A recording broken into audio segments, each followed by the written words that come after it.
All right, chat. Welcome in. Welcome in. The Remington Pod is live on another Friday night. Another new music Friday night. We got a couple of albums to go through, of course.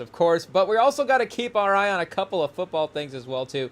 We've got, of course, the college schedule. I mean, we've talked about of course, the NFL schedule where they are starting to increase the, I was gonna say expand AO pods. Yeah, they're increasing the days of the week for where we're getting the games. Monday, right? It's maybe a couple more Monday games. Some Thursday games. Obviously, I guess the Friday games would be the more thing that they're gonna start. Of course, they've started to work in more commonly over the last couple of years.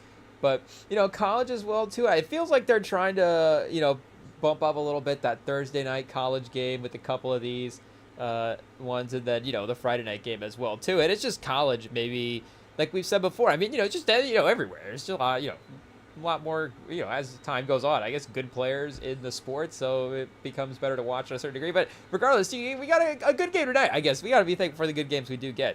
Of course, I guess we're talking like last week wasn't. What was the game last week? Rice Charlotte. We didn't even mention it. I was looking up the schedule to see what the game was, and I was like, oh well, I guess no college game this week. Hey yo, Chad, it is what it is. Maybe we need to go to Tankathon and see if the Rice and Charlotte people are on the list. Hey yo, Chad, I don't know. They might be more day 3 prospects, but that's no disrespect. Yeah, some of the best guys in the draft were out of day 3. So it's just a round. It's just a number. You have to. It's just organization. The draft is just organization, Chad. You have to just line up and get guys in a certain order. So at some point, it's like, okay, so yeah, somebody's got to go somewhere. Maybe the Rice and Charlotte guys are going day 3.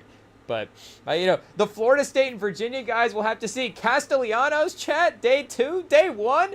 We got to, I guess, the official Rem and Sam stat check. We got to see Castellanos is a sophomore, or is he like a fifth-year senior type quarterback as well, too? Of course, become one of the rising stars of the year with his performance over Alabama and I guess sort of 2025 name it chat. I don't know, what do we call him? Broadway Castellanos, Bollywood Castellanos. I don't know what the right move is. Okay, yeah, so he has a couple of transfer stops in there. UCF before Boston College and then Florida State, so he is draft eligible. I guess chat, we're going to the Tankathon early. We can't resist. Hey yo, it is what it is. Oh, Sellers, #1 overall pick to the Jets, chat. Hey, yo.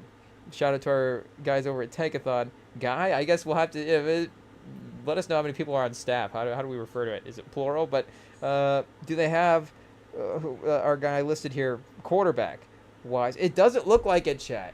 Hey, yo. And, I guess the 26 class is interesting because this is what we were saying going into after that first week as well, too, was going to be maybe the name changes that we do get going into what we thought going into the year versus how the year actually plays out. And again, this looks very different from even a couple weeks ago where you had, of course, Nussmeier, I guess, is still up there a little bit as well too. And I guess since we weren't necessarily as focused on maybe where Mendoza was in the preseason hype, maybe he's jumped up a couple spots. It definitely further in the overall rankings as well too, more so than just the individual quarterback rankings. But yeah, I guess not listed yet, chat. Hey yo, so shout out to Castellanos. I guess what more do you have to do? But I guess Carson Beck, of course, has a little bit more pedigree at this point in college. But Dante Moore, shout out. Klubnik versus Castellanos. Can Klubnik have a game like Castellanos had versus Alabama, chat? Hey yo, he's probably had one. But maybe we just have expected a few more out of him as well too. Shout out Sawyer Robinson over here, just leading the whole. He probably does lead the nation in pass yards. If he's leading this list, it's got to be pretty close as well too. Raiola at 1,100, so of course there's going to be a couple of their freshmen, sophomore, guys in the mix as well too with some more yards. But yeah, Castellanos, I guess we're locking in, chat. Hey yo, we get to see Castellanos. Could he make the Tankathon top 100 at some point? Which would, like we were saying, maybe an uncertain quarterback class, but is definitely turning out to have a lot of names in it as well too. And as the competition of the season plays out, we'll see where some of these, a guy like Aller, of course, is a first-round pick right now. We'll have to see. They get into Big Ten play, start playing some of the names. Where does his draft stock fall? Do him and Dante Moore do like a trade swap, with their draft stocks, and maybe Aller's like in the 50s type range, and Dante Moore is going in the first round. But he's an interesting one to watch as well, too, because of Oregon's system and how that has made quarterbacks look. I mean, it's definitely helped them become better quarterbacks, not just a stats-based thing. I mean, we're saying that that's part of it, for sure. But on the other side of it, again, it has made them better. Like, Bo Nix was playing better at Oregon than he was at Auburn. But, even for Dante Moore, same thing as well, too. But actually going to an NFL thing as well, too. So Dante Moore to Shanahan, Chad, is basically what we're saying in week 3. I guess shout out to Purdy. Hey, yo. We can't do that to our guy Purdy just yet. But maybe Castellanos in like round 6 at this point. Because top 100 is still, again, it's not top 100 quarterbacks in the draft, obviously top 100 players. So that still does only get you through about the first 3 rounds of the draft. You still have more of the draft not listed here in the mock than names-wise anyways, of course, than not. So there is still, I guess, a better percentage than not that Castellanos gets picked. But again, if you still have guys like Castellanos, and I'm sure there's other seniors and other guys as well too that are of course going to be later round picks, and I guess they have Robinson listed here at 131. So wait a second, let me see, what do they have it ranked out to for NFL? Maybe they do like a top 300. So that would be here. Let's see, a top 150, 200. Tankathon put in the work. A top 155. Shout out, chat. The 2026 draft, I guess. Gillen Borg. Oh, not quite. John Michael Gyllenhaal, chat. That would have been a crazy tight end. Move his draft stock up. I don't know. What role is he playing? What role is Jake Gyllenhaal playing for? He's so convincing that they're like, oh well, we gotta draft him in the 7th round, chat. Gyllenborg. It's not a very sneaking in there.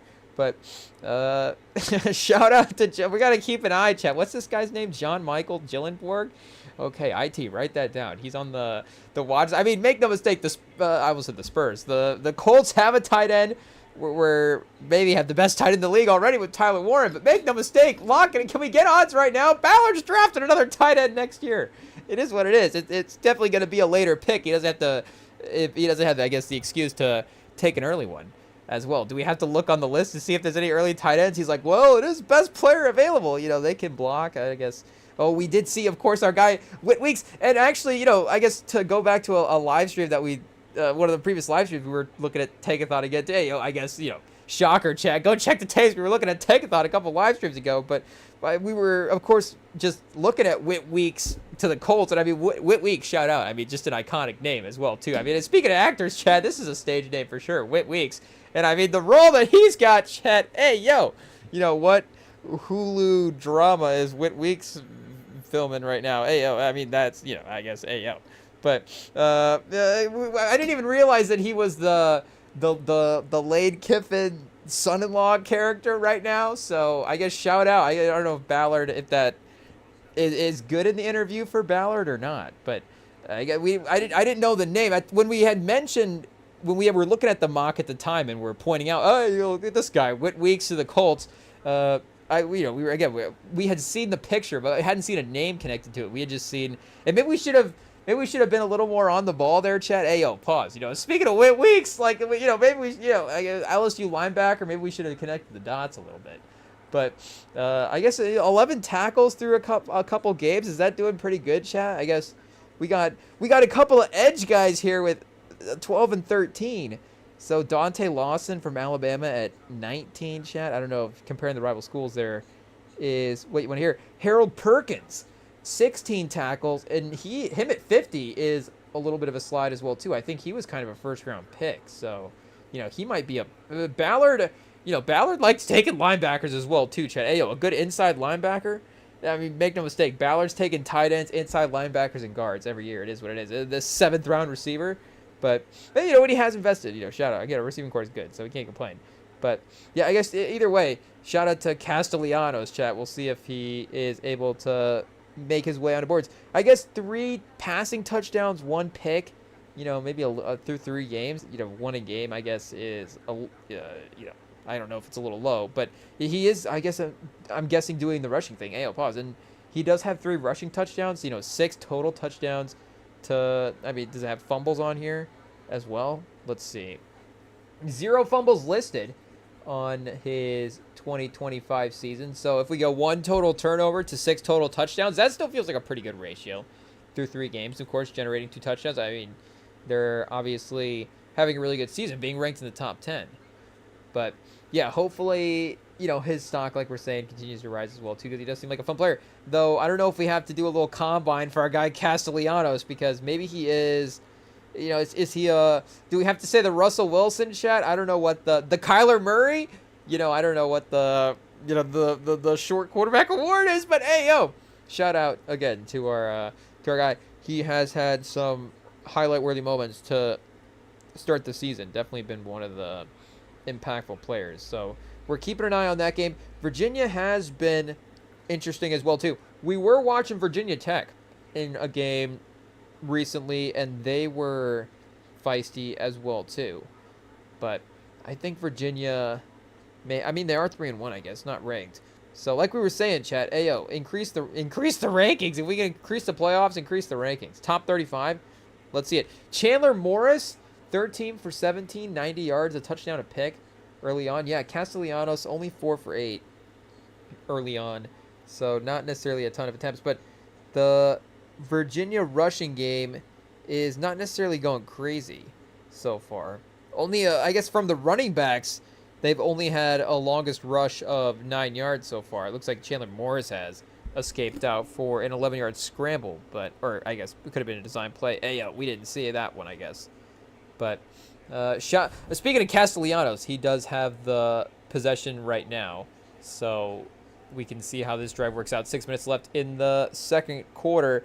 But we do also have to, chat, we got to throw on the footage from last night. It is what it is. We got to cue it up in the background because it ended up being, I don't know if this is just the Thursday night script rerun at this point, where the game is like literally and this feels like Thursday night has always kind of been this way, where sometimes the game can just be close enough to where it's like, okay, I guess I have to keep this on and just keep watching just in case. Because also sometimes it's like, I guess once every 6 weeks there'll be a chaotic team storms back, and then Arizona actually will win that type of game.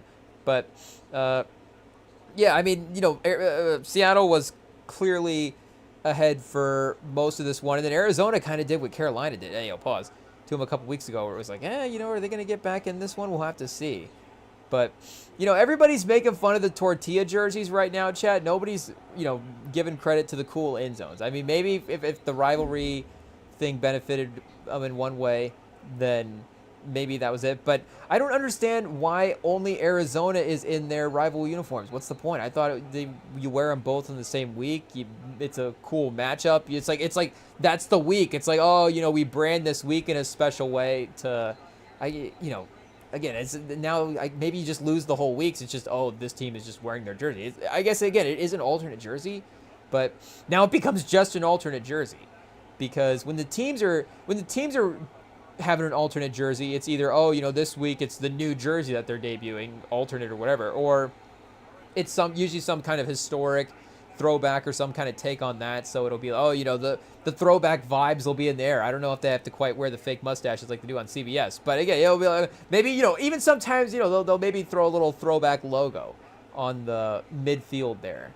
But and, I guess like we're saying, right, the logo, end zone paint, we got it mixed up, Chad. I guess they got the branding there.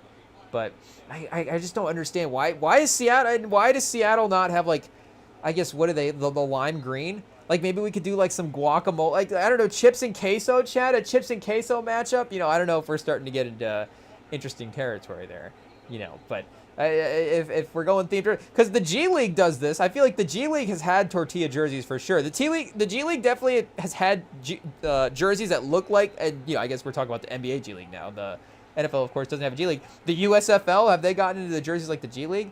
Oh, Chad, speaking of Castellanos, he drives him down the field, 2-yard rushing touchdown from Randy Pittman Jr. for Florida State. But they have just tied the game in the first half right now, 5.5 minutes left. So Virginia definitely with a chance to match. We'll keep an eye on them here. But, I guess, has the G League ever actually had, real tortilla jerseys? They've had, I feel like they've had SpongeBob jerseys, for sure. And I'm also got to I gotta remember what's been a G League jersey and what's been a jersey worn by our local Triple League baseball team, because they've also got some crazy jerseys as well too. I feel like almost every every local kind of workplace, I guess restaurant maybe situation as well too. But you always get the little schedule packets for the for where we're at, the local team, and yeah, I guess sometimes they'll have the pictures as well too of the jersey on there. So make no mistake, I mean there'll be a couple of low-key shifts where you're like, well, I guess I'm just gonna look at this for a second. But there have been a couple of crazy ones on there, so I don't know if we're mixing those up or not. But I guess again, these were not necessarily intended to be tortilla jerseys, so we will definitely I guess not necessarily, and I guess we can't necessarily say they're not looking like tortilla jerseys, but from a distance maybe it kind of blends in, who knows. But, again, maybe what was worse, chat? Ayo, uglier performance, uglier jerseys, uglier performance? Got him, chat. It is what it is. Oh, Brissett! Brissett's the backup for the Cardinals, chat. Hey, yo! That's not good for Kyler. Brissett feels like, and I don't know if Brissett has necessarily quite been in win the job territory recently, but he does seem to be in bad luck charm territory for the starting quarterbacks. Flacco will go in and your starter is like immediately, your starter is going to get hurt, and Flacco might win the job as well too. Brissett's like, we'll bring him in. He might not win the job, but the starter's going to get hurt, and Brissett's going to play. And chat, on the replays, they do look like tortilla jerseys for sure. Shout out to shout out to modern day. They say the human eye can't detect 8K, chat. Is that what it is? I guess I don't even know. Can we detect 4K? IT might have to look that up. But if we can, chat, I mean and this TV doesn't even have 4K, but for some reason it's got 4K with the Cardinals jerseys. Hey, yo, crystal clear, chat. I mean, that's crazy. I feel like we haven't seen this much detail on a jersey in a long time. But yeah, speaking of attention to detail, we have to pivot to the all 22 so we can see what Marvin Harrison is doing, because he would be hot topic of conversation as well too, because he's one of the, of course, name value star players on the team. But they haven't quite had another receiver emerge in the same way quite yet. I mean, shout out to McBride as well, too. Here, let's look at what McBride has had to start the season. And I guess here, do we lock back in on Kyler, chat? Hey, yo, who should we watch more? Hey, pause. Kyler or Castellanos? Is that good for Kyler, chat? Because Kyler is one of those guys that can get into the, he can get into the upper tiers of entertainment value as well, because he does, of course, at the peak of his powers, have that elite speed, and is a guy that can, as well to rip a field down the throw. He's has the arm to basically make any throw that you want, and the base, throwing on the he's just I guess in theory, not in theory. Hey, yo, chat, shout out to Kyler Murray, but I guess, Dortch and stuff, like, they've still had some number 2 guys make some interesting plays for him that have kind of been, a third down or 2, Kyler Murray can go to him. But McBride was going to be the other guy as well, too. Was that the trio, chat? They had Harrison, McBride, and Connor. And, again, shout out to Connor as well, too. Hopefully he's able to get back on the football field as soon as possible. I mean, I guess you could put Trey Benson in the graphic, and it would still probably be the firepower would still be pretty equal. But again, shout out to James Conner. That's just respect for Trey Benson's game as well, too. He's still pretty quality running back, like we said before. But 234 through 4 games, 58, chat. That doesn't feel bad for a tight end. I feel like there's a couple of tight ends per year that usually get in that receiver 70 per yard range, and you do see that Benson, or what would he say, McBride, chat, ayo, Benson the running back, McBride was in that range last year with that 71.6 as well too. So I guess, I don't know, I can't do math. 70 times 17, I guess he only played 16, but if you play 17 games, I guess it's not 70 times 17, because again, he's at 16 for that way. Whatever the math is, chat, clearly if you're at 70, you're cooking. So I feel like that's a pretty good, safe receiver number, 75, 80 yards. Because, if you're obviously, maybe you get a couple of guys every other season. So I guess he could average out to like one a season will average 100 plus yards, maybe 2. and then a couple more at 90, maybe some at 80. But you'll get a handful. Again, I guess generally speaking, obviously, is that our vague case for making the point that 70 plus is the total? But I guess just in general, his per game stats have dropped. I guess only 2 scores last year, 1 this year, so he is finding the end zone more through 4 games. I don't know how long we have to wait for the stats to equal out on that. Maybe a few more first downs as well too. Actually, a little bit less, chat. Ayo, again, we can't do math, but apparently 63 first downs last year. He's got 14 through 4 games this year, and that's like a half a first down per game off. So I guess success rate, chat. Ayo, here we go, something positive. Success rate's pretty close for McBride, so maybe there is still some overall production for him there. Obviously, that is still pretty capable.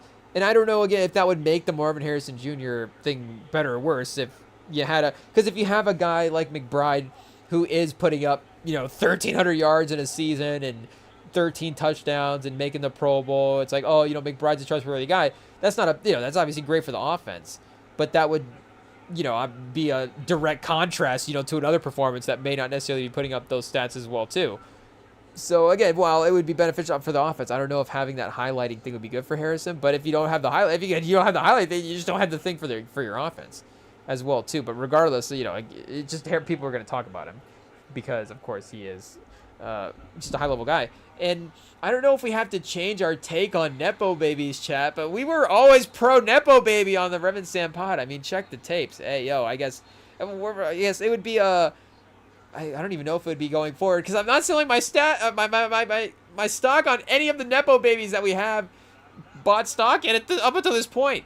It just is what it is. What do we got? Bronny, Shador, Arch, Manning, chat the list. Hey, yo. I don't know. It's not looking too great right now. I mean, Marvin Harrison would have been the one that was supposed to be like, well, I guess all these guys are going to work out because Marvin Harrison Jr. is good, and that proves that Nepo Babies are still worth it, chat. And, apparently right now the production is not necessarily matching the draft stock type stuff yet. So I don't know if, again, we have to necessarily keep an eye on that. The Boozer twins, chat, do we have to go back and really check the tape? I guess they still have a season or two before they'll even be in the draft. So they have more tape that we'll be able to evaluate as well too. But I don't know if we'll be able to put them up high on the list. Do we have to like a secret do not draft list because we're just anti Nepo Baby going forward? But that might be the wrong time to pivot, chat. I don't know. And I don't know if it's just it feels like there are, of course, maybe a little, I don't know if just the level of the parent as well too is determining in the factor of what we're considering in the Nepo Baby conversation, but in terms of course, those sort of, and I guess the expectations of the parent professionally as well too in the sport do set a different expectation for the kids. So that would obviously make sense. But, regardless, I guess Arch Manning was a hope too. But Marvin Harrison, hey yo, Chad, what is apparently needing a little bit of a time to get going, and he did actually, of course, start to play better through the course of the game. They started at least targeted him maybe a little bit more. I guess we'll have to lock in and double check. He was able to accumulate some stats for him more so in the second half.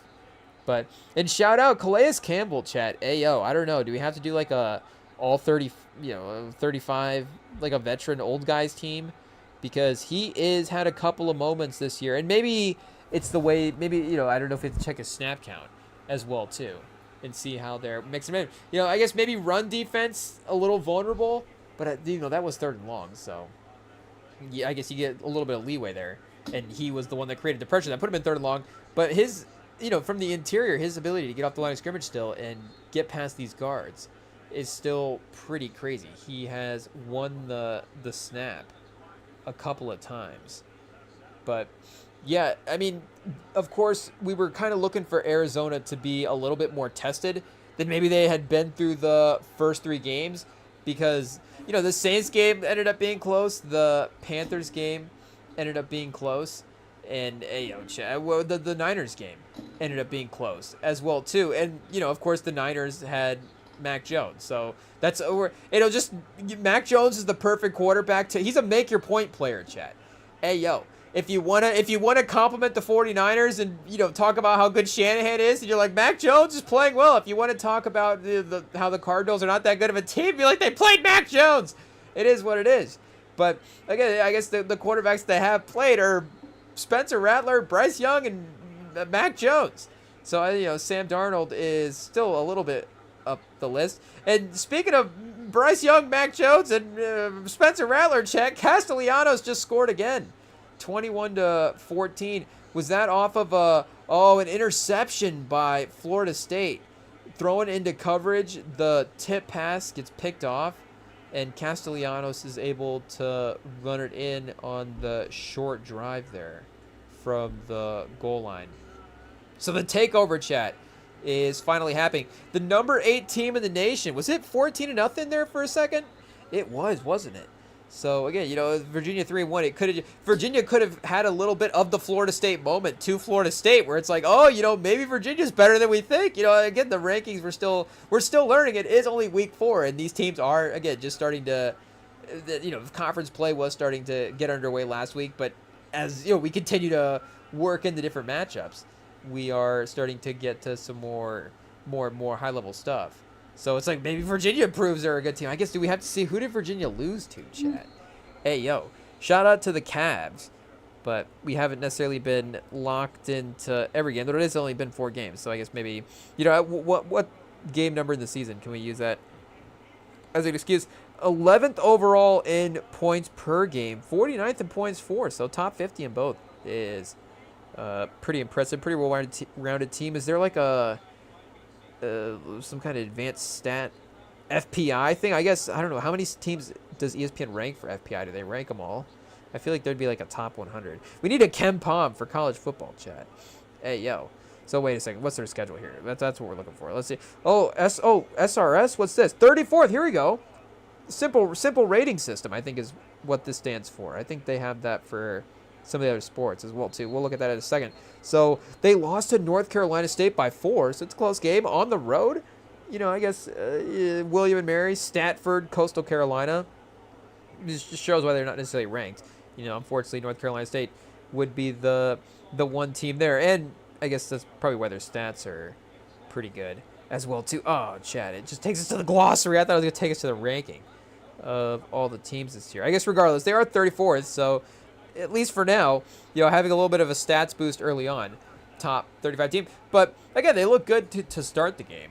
So 2 minutes here, Morris, maybe he plays a little bit of a cleaner drive, and they're able to tie. Field goal, 17-21. Just making a high scoring half is still a pretty successful way to end things. So, shout out to Kyler. I don't know if we have to look up a Kyler contract here. But, we got the next generation quarterbacks on one TV and Kyler on the other TV. And it's like, we'll have to see. Because there is going to be teams, and I guess, chat, we'll pump the brakes. We'll pump the brakes. Well, I like Kyler as well, too. So, I want Kyler to work out. But I guess at some point, we know that every guy we have stock, it's not going to work out. So we have to start looking and be like, well, if one of these guys isn't going to work out, one of the most likely candidates, I guess. And I don't know. Hey, Chad, shout out to everybody in this game. But, there is definitely a little bit of a stats drop-off once the competition increased for the opponent for this Cardinals team. But their defense has been really good, over the course of this game. We're at least competitive in the second half as well, too, to, like Herb Street was saying in the broadcast, keep them in the game, keep them around, give them a chance. I guess outside of giving up the last drive as well, too. But, again, there's a feistiness to the defense where it felt like if the offense was able to take just like another one step forward, then, it would actually be the team that I kind of think that people would be talking about. And, again, the NFC West it's still open this year, but there is, I guess, the Seattle, of course, with the divisional win, it's an important win. And that puts them at 3-1. I guess 2-2 records aren't necessarily too decisive quite yet, but it's definitely obviously starting when the separation starts for these two teams record wise could be this week. But again, there is a winnability there that the Rams do look pretty good. but they're going to have they got some tougher teams as well too in the mix. But I guess at this point they would still be one of the better NFC teams. But maybe by the end of the week, and I guess after they take down the Colts, hey yo chat, maybe by the end of that, we'll actually be considering them a real team. And I guess we're not considering them a real team, obviously. But I'm just saying that Arizona is not so far off of the Rams level that the offense couldn't get there with the talent that they do have, and again with the way that their defense is playing right now, because their secondary is been depleted with injury, and they're still able to get that kind of pretty good production from some of the backup guys as well too. And I think that does really go to the coaching and does kind of show that, hey, at least Gannon is getting something out of these defenses. And again, we'll still have to see ultimately what the offense is able to, what this version of the offense is able to become. Are all the pieces in this offense the proper pieces that are needed for building that type of thing going forward? But he can bring value to the table, as that does translate from a head coaching standpoint, is his defenses are really, really good. And maybe that is something that, kind of the identity of the coordinator does translate more often than not. The success is the thing that maybe, of course, is a little bit more difficult to find. Because you think like Saleh in New York as well, too, as defensive coordinator in San Francisco. Like those New York teams were, and again, maybe New York's one of those cases where it's like, situationally as well, too, he does have a little bit of an excuse there. I know it wasn't necessarily maybe perfect on his end, but, that's, again, not necessarily the A-plus organization that you'd trust to give you all the correct pieces to put you in a winning spot. But the teams that he had definitely did have that defensive kind of tough identity that you would think that he would provide. So Gannon really does have these players on defense playing with the fire in their gut, chat. It really what it is. I don't know if the offensive players were in the room when he gave that speech. Does he need to give it again? I don't know if that's just a yearly thing now. But he does get the fire in there. The fire in their gut's a little crazy, but the fire in the gut from the defensive players. So I guess in the second half, 14-3, but 14. I guess you're giving up 28 game. It's not ideal, but that is still not necessarily getting crushed. You've got an offense that is not necessarily moving the ball down the field. Again, they only really had 3 points. I know the kicking game wasn't super strong for them as well, but they weren't necessarily putting together pretty safe drives. I mean, they were getting booed in the half at one point, which is pretty crazy. I mean, do we have to go through? I mean, I don't know if we can look up on StatHead the amount of winning teams that have gotten booed in a game, like getting booed with a winning record. But again, I think it goes to a little bit of the teams that they've played as well, too. The fan base kind of knows. Okay, I get that, maybe there's a feistiness to some of those teams, but I don't know if ultimately getting the win is the only thing that matters in those games. And especially again for a team like Arizona that doesn't necessarily get a little bit of a benefit of the doubt as some of these other teams. But they are right there. They're a couple of steps away. And again, Harrison was playing a little bit better, and I think Kyler has, obviously there's still been some consistency. He's not in the argument for the best quarterback in the league through 4 games. Chad Ayo, shout out.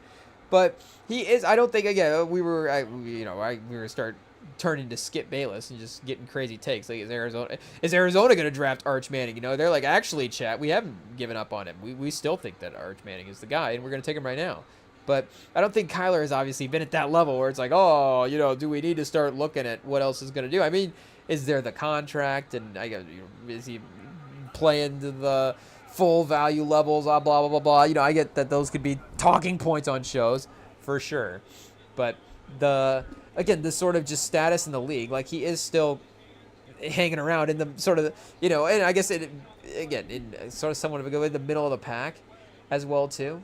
And again, I don't know if you want to be compared to like Caleb Williams, but yeah, I don't know if like Caleb, maybe that's the wrong comparison. But again, I feel like Kyler Murray might be the bridge. I feel like there used to be, like what was it, like Andy Dalton and Alex Smith would be like, oh, that's sort of the line of like elite quarterbacks. And I don't know if maybe Goff is sort of I don't know. Is there a theme chat? Like I don't know. Maybe Goff is the new guy in the sort of, oh, he's really, really good. I don't know if he's Flacco, obviously iconic, like, is he elite? But I think it was a little bit of a different play style that he had as well too.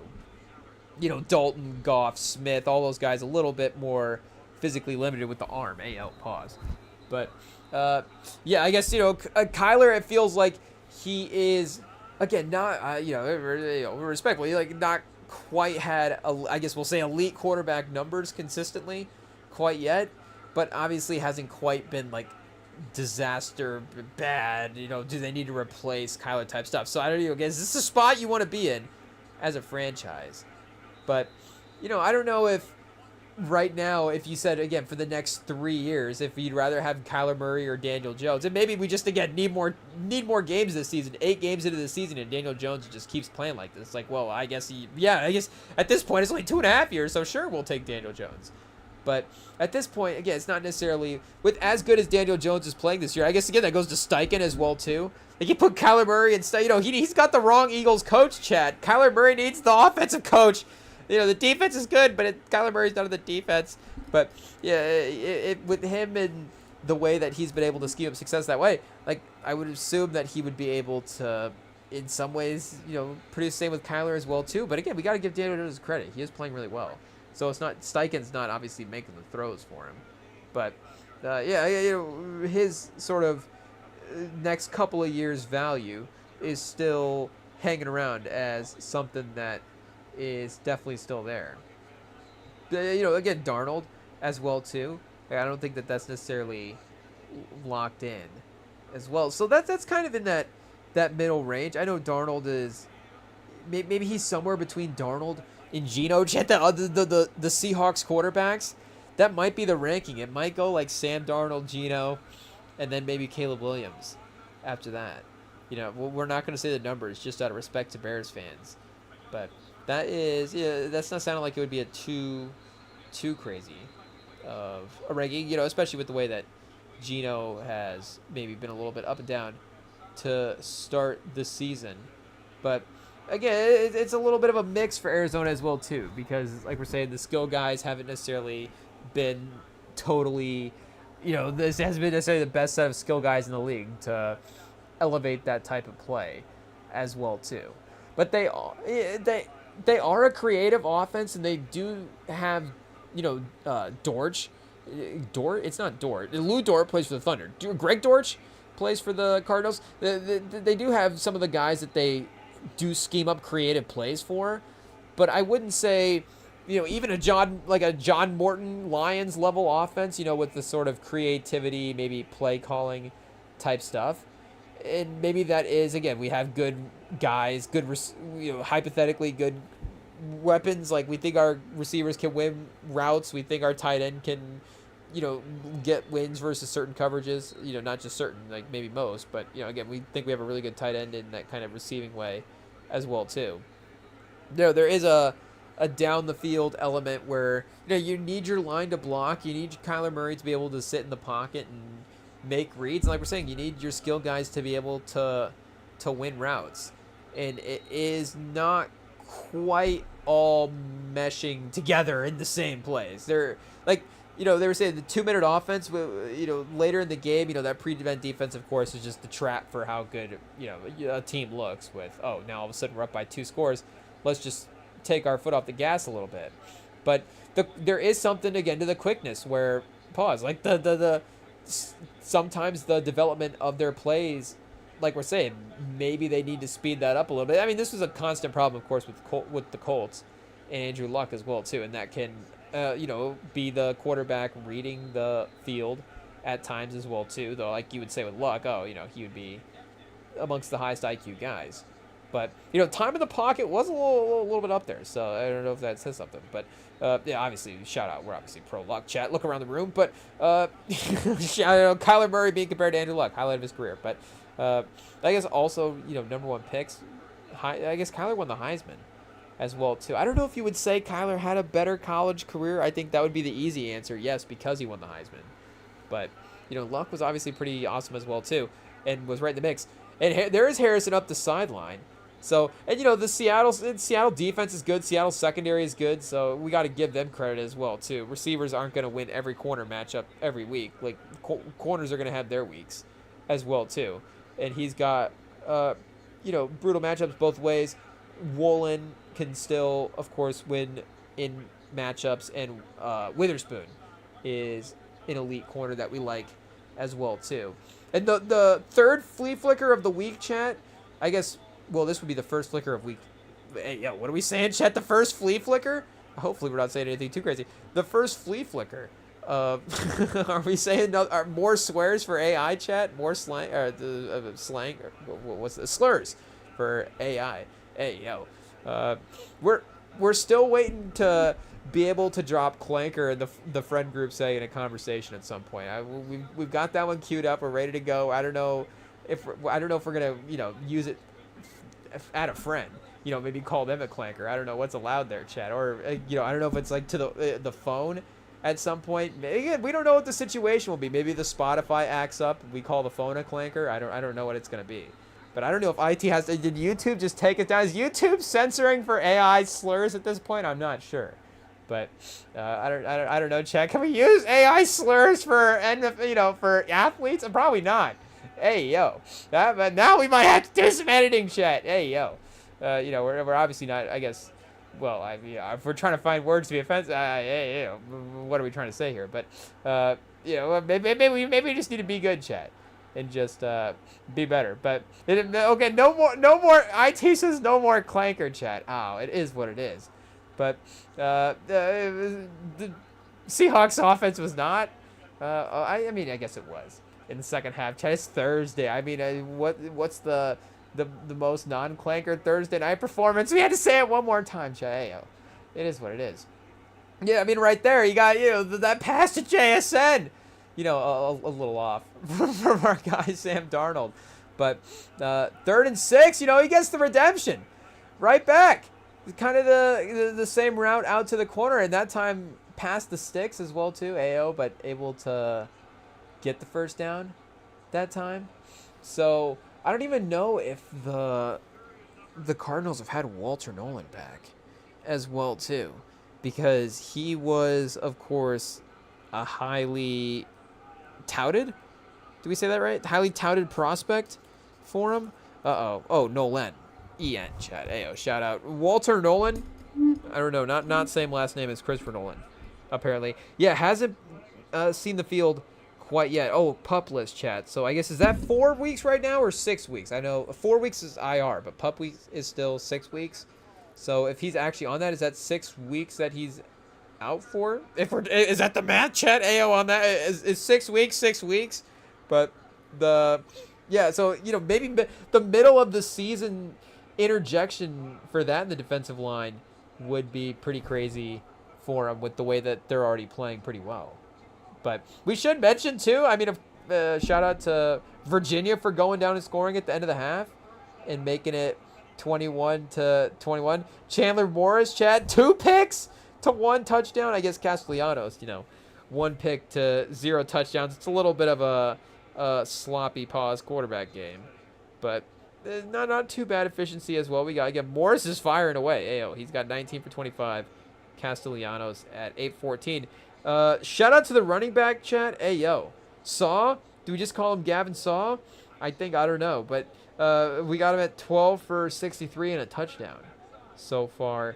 And Jamari Taylor, the running back for Virginia as well too, 11:59. I guess he got a 26-yarder there, chat. So shout out. Of course, they were kind of keeping him contained there a little bit for the rest of the first half.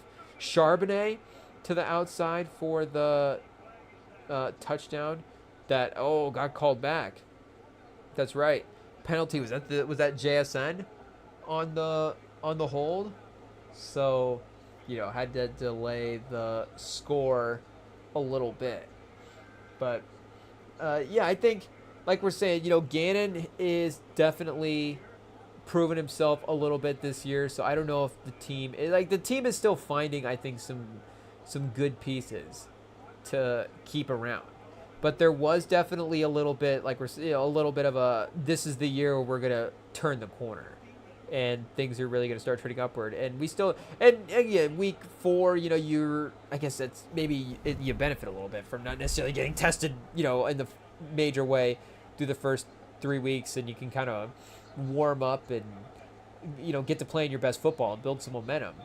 But now that you've had a higher level matchup, you've had to raise your game. It's on a short week. Short week at home, of course, is a tough one to lose. But divisional opponent and, I guess Western, Seaboard, West Coast chat, I don't know, travel West Coast is not too crazy. I guess, Buffalo to Miami is not too crazy. I guess if it is going to, that's why maybe divisional games, of course, help for the Thursday part of it.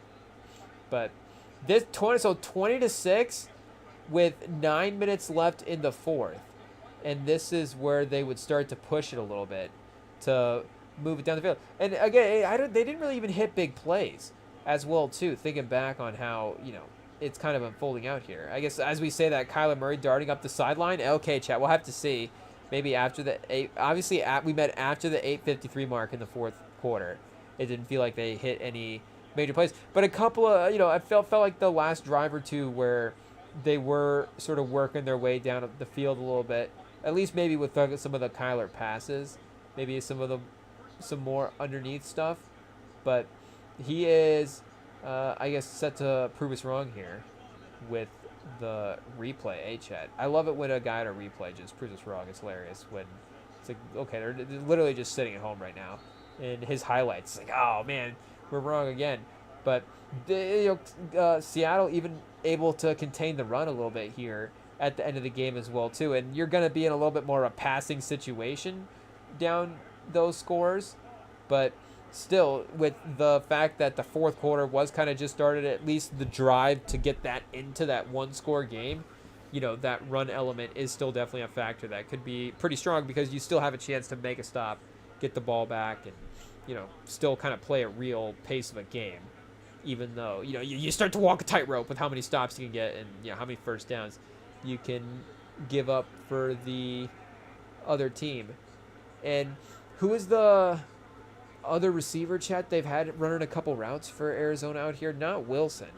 It felt like they went to Wilson a couple times, and that didn't work out maybe as great as you would hope. And again, there is a good theoretical contrast there with Wilson and Harrison, where Harrison is that sort of route runner, maybe can break off and win to the outside or inside or whatever. He just can kind of the intermediate. I mean, he can be a deep ball receiver as well too, but the intermediate short stuff he could really be deadly in. And then you have Michael Wilson to stretch the field and kind of catch the jump ball stuff on the sideline as well. And then Dortch being the weapon, you're drawing up the creative plays for him. But they were, what was it, number 87? Did they cut him already, chat? What happened? Ayo, was it number 80? I don't think it was 80. Oh, there's the touchdown by Harrison. Ayo, should we go back and see if we can get a route on that real fast? They're going to replay the jump. Oh, and Kyler Murray, what was the distance on that, chat? Ayo. Okay, so shout out. So Kyler Murray balling out. He just needs the motivation after the fact, I guess. It is what it is. Oh, so it was after a sack. I guess, this 22 yards count as a big play, chat.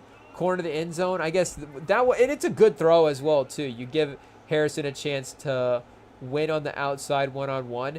And, Witherspoon is a really talented corner. If he has a good matchup against Harrison, that's still okay. Witherspoon. And he's fighting right through it there. But again, Harrison's a taller receiver as well. But when he's going up against Woolen's a taller corner. So there is a point of attack matchup that is a little bit more even for Harrison. Whereas Witherspoon, if you're throwing it up to Harrison, he might have a chance to win a higher, catch attempt like that.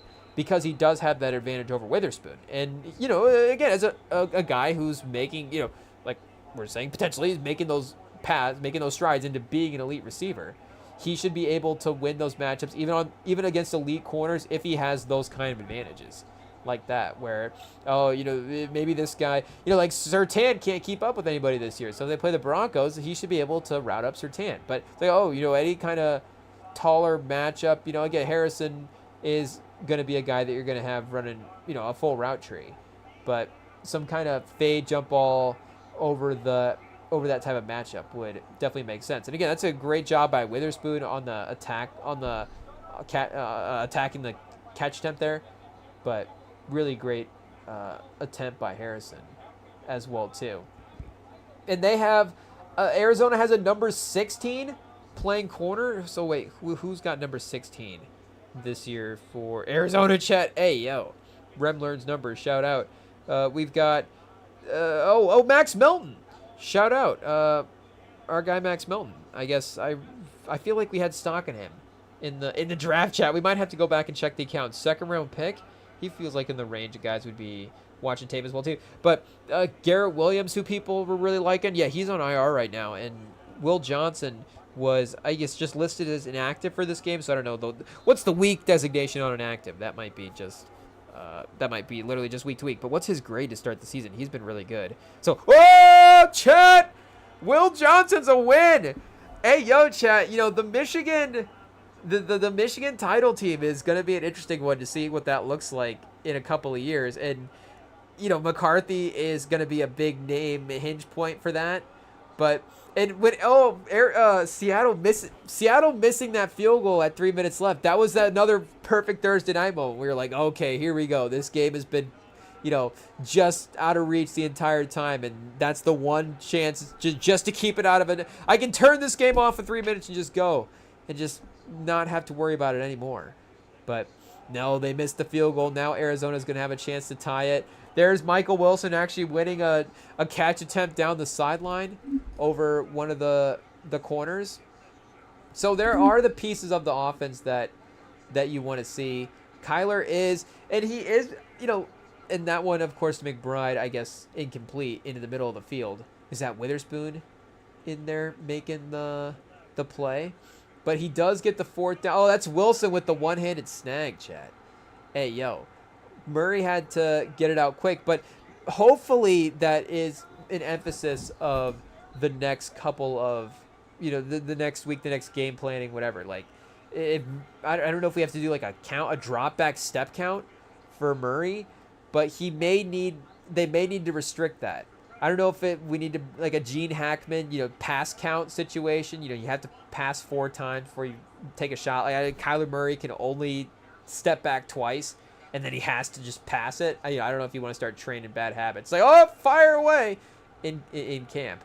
But still, I think prompting some quick decision-making would definitely, I think, be beneficial for what they do. And that's, Dortch, sort of that little screen across where you're sort of start in motion, run that screen around the 2 receivers. But I guess it's not really a screen because it's kind of turns into a drag across the middle of the field. I guess a drag screen, is that a thing? We need to look up Madden so we see some of these plays. What are they called?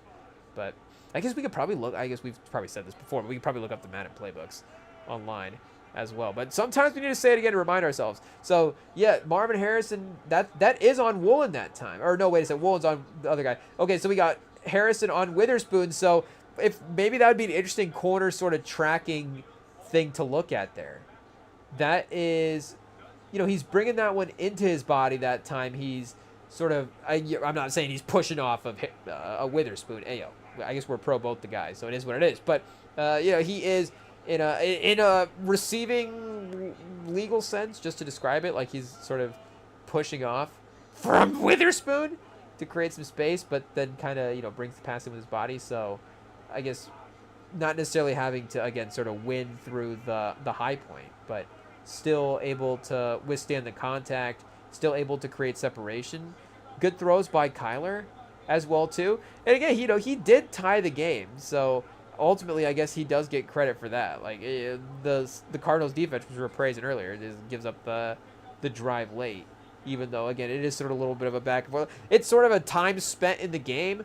I don't know. Unfortunately, the drive was not necessarily great, but did the Cardinals defense play better for more of the game than the Cardinals offense? So I don't know if that's what the locker room argument is between the two units in afterwards. But 20-20, 30 seconds left, and the penalty was huge as well too, because they have the landing zone situation now as well too. So does that mean you have to announce a squib kick?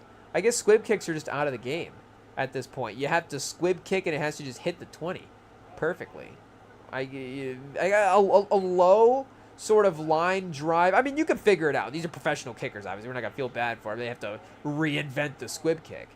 But, hey, yo, Chad, like, I guess Caleb Johnson had to play a couple of in week 1, I think, where he let a fumble bounce, or he let a kickoff bounce. But that's, it's always been that way on kickoffs, where you have to field the kickoff, or otherwise, I feel like it's a live ball. It's not a punt where you just, even back then, you just downed it as well. I feel like that was an old school one we learned on Madden the hard way. We would pause when we were just when we were just starting out, and it's like, oh, this is just a punt. Like, we'll just let this one go. We'll take this one at the 20, and then all of a sudden it's like, whoa, what's happening? The team just got the ball at like the 3-yard line. Oh, wait a second. I guess you can't do that.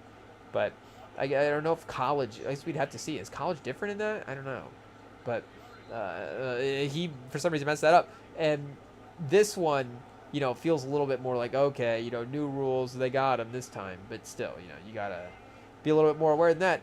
End of the game, ultimate results in them leading to 52-yard game-winning field goal, 23-20. I guess, what was the line? Did you cover, Chad? But unfortunately, a little bit of a tough divisional loss for Arizona in this one. But here, let's do what did the final numbers get to? Pseudo garbage time. We need another name for it, chat. You can't really call it prevent time. What do you call it? You can't really call it, like, I guess, D time wouldn't be specific, but that's just crazy. IT is going to be back on editing. But there needs to be something for, it's not garbage time because you could still win, but it's still very unlikely. And it's not even win probability time. Win probability time, I feel like, and that's still not even a great term, I think, for it. But I don't know. Win probability time is you've got a big lead, but it's still kind of early in the game. It's like in second quarter of, any kind of NBA game especially, but, NFL game, third quarter, maybe early into the fourth. If a team scores on a drive, like if the team that is losing scores on a drive early in the fourth, and it's like, oh, now it's a 2-score game, that might still be win probability time, where it's like, okay, I get it was a big lead, but you got enough time to make a comeback, and maybe even the game's competitive for a little bit at the end as well too. Kyler Murray, 41 passes, 200 yards. Oh, chat. Sam Darnold, 242 on 26 passes. Interesting. But Kenneth Walker, 19 carries, 81. Benson, 8 carries for 35 yards. Not carrying the mantle of James Conner. Super great. But again, the Seattle defense is something you gotta, not want to face week to week. That's for sure. So, shout out here. Let's see Kyler on the ranking real quick, where we got him, because hopefully it is in the at least top part. Okay, number 12. 72.7. So I thought, was Mahomes sitting around number 12? I thought maybe Caleb Williams was around 12, but maybe we're looking at that at week 2. And I don't know, we're sitting at the middle point where these two teams have played 4 and nobody else has played 4. Oh, Caleb Williams up to 10th, chat. The Cowboys game. Caleb Williams at top 10. I mean, PFF. You got to have, there's got to be, maybe PFF Plus has this. Is there a, okay, this is what our algorithm said, but is there a writer adjusted ranking? Okay, the writers looked over the algorithm and we agreed, and I guess, shout out to Caleb Williams. So moving down the ranking the minute he gets into the top 10. IT, cut that out. But there needs to be, I guess, just for any sort of, any vague player, name a player, but any sort of version of that where the writers would just sit down and be like, okay, maybe the advanced stats need to be corrected in like this, just 1 or 2 spots at this point, and just see what happens. Shout out to Sam. Maybe our guy Mahomes. Maybe we have to, writer adjust Mahomes in the quarterback rankings for 2025 as well too. I'm not sure. Let's see. Oh, they got him 17th. They've already done it, chat. Hey, yo. Maybe Caleb Holmes 10th is rider adjusted. We need to watch that tape. Throw in the all 22 of that game. What are we missing? What kind of dimes is he throwing that we're not seeing? You know, speaking of dimes, we look up Danny Dimes real quick. So, Kyler Murray, you know, a significantly better, I get significantly, but a couple points higher than Mahomes to start the year. Like, Trevor Lawrence. What do we got for Trevor Lawrence? That feels like could be in the teens type quarterback. 27. Okay. So he has definitely been on their end a little bit in a different tier. We know where Bo Nix has been playing. Oh, Stroud was kind of in that, even though, you know, again, that's been kind of disastrous. We looked at that on the Tuesday live stream.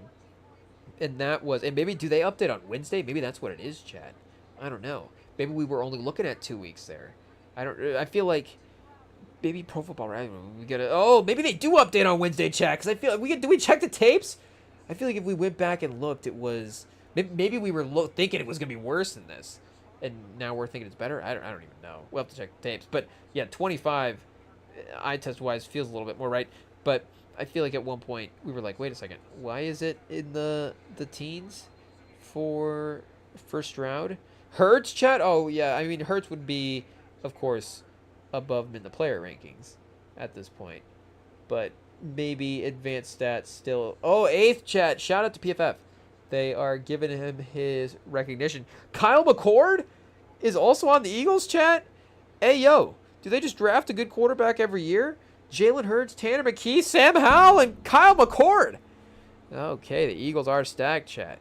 I mean, I guess I don't know who needs Kyle McCord, but people are excited about Tanner McKee. Kyle McCord, I don't know. He could be, it could be something interesting there.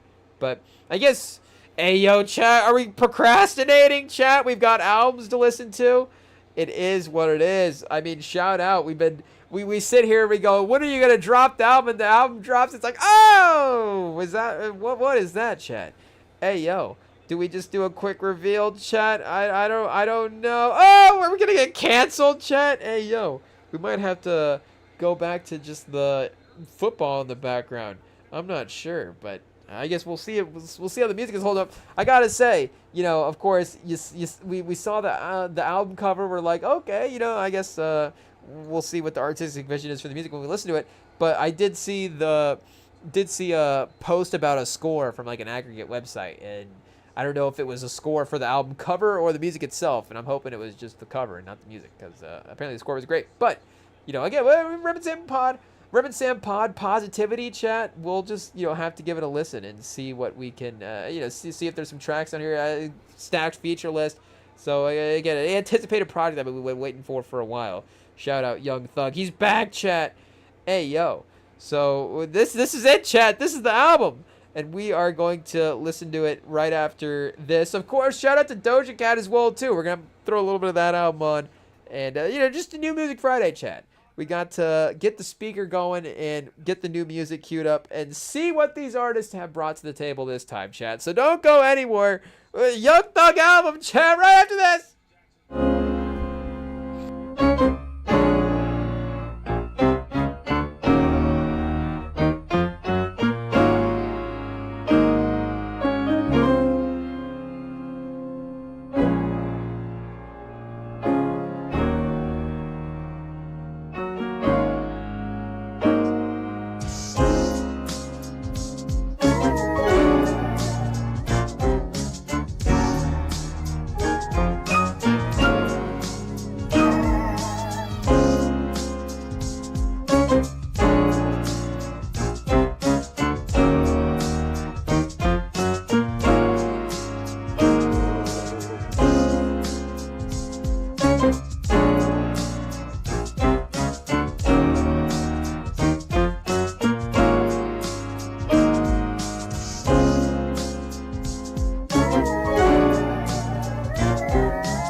All right, chat, here we are. It's time. Let's get into it. Oh, we should just get into the album, chat. Shout out to our guy Thug, like we said, for returning with a new project. He's got Michael Beasley on the cover, chat. Is that Jello? Is this Jello's new album? I saw somebody say, I saw one of the comments say Delonte West. It's like, hey, yo, chat, what are we doing here? But yeah, like I say, I still have good expectations despite some of the scores I saw. Che, ignore the scores. We're just gonna listen to it for ourselves. I like the features that we're seeing. Thug always, you would assume, has a good ear for production. So I don't know if we need to pull up the Genius and make sure that we know what this, know who he's calling out. Chat. Hey, yo, I don't know if it's gonna be necessarily calling out or not, but I'm sure there's gonna be thoughts on some situations, chat, unfolded throughout the album as well too. But as a 20 track list album, it's going to be a little decisive in terms of which ones are the hits and not. So that right there maybe means the score is just going to be a little bit lower. But like I said, you just got to give it a chance and see what's going on here. So we got the speaker going. Let's get the opening track. We've got, of course, a solo Thug track here, and then Ken Carson on the first feature, and then Cardi B, chat, fresh off a killer album last week. We'll see. Can Thug keep up with the Cardi B project that we got last week? So here we go, chat. Yeah, let's see. How long has it been since we got the project, chat? I guess we get business is business in 2023 as well too. So it's just the way that entertainment time goes. 2 years is like 5. I don't know if it's just double. 1 year is 2 years now for just a drop cycle at this point. So it's like it's been 4. I don't know, but yeah, we've got we got spoken word, chat. We've got a poem. We've got dialogue from our guy Young Thug. So, you guys know how it is. Unfortunately, I guess not unfortunately, if you guys queue up the album with us and listen to it along, I guess, I don't know, Jeff, you listened to it already. I don't know if you will, seeing some of these scores. But, yeah, here, as we're talking over it, we should see what he's actually saying here, chat. The job of the sheriff of Fulton County or any other sheriff where our sheriff decides to put Mr. Oh, chat. Hey, yo. Is this the sheriff talking? So, I don't know, this has got to be a voiceover. Oh, chat, Young Thug sampled audio from state prosecutor calling him King Slime in the intro of the album. Shout out. Of course, like everybody, I guess, that, would be getting posts like this in their algorithm. We were getting posts about it. But, since we're not online that much, it's not like we're seeing all the videos and clips and the quotes and stuff. So, hey, yo, of course he would actually sample the clips as well, too. That would be the coolest way to do it. So, the obvious way to start it, and I think it sounds like it works. The beat drop to start the song was definitely pretty sick. And Thug's energy is pretty, good for that kind of upbeat Thug, that up-tempo Thug track as well too. So, like I said, you got to cue it up with us in the background. Listen along. What are we at? 2.5 minutes on track 1 right now. So we have to hit the mute if we want to listen because, of course, obviously, the copyrights and stuff like that. But like we were saying, if you follow along, listen along, you guys will know where we're at. We've also got here, let me make sure it's still, yeah, we've got the time bar here on the bottom, so you guys can help sync up as well, too, with that. So, yeah, we got to lock in, chat. We got to mute.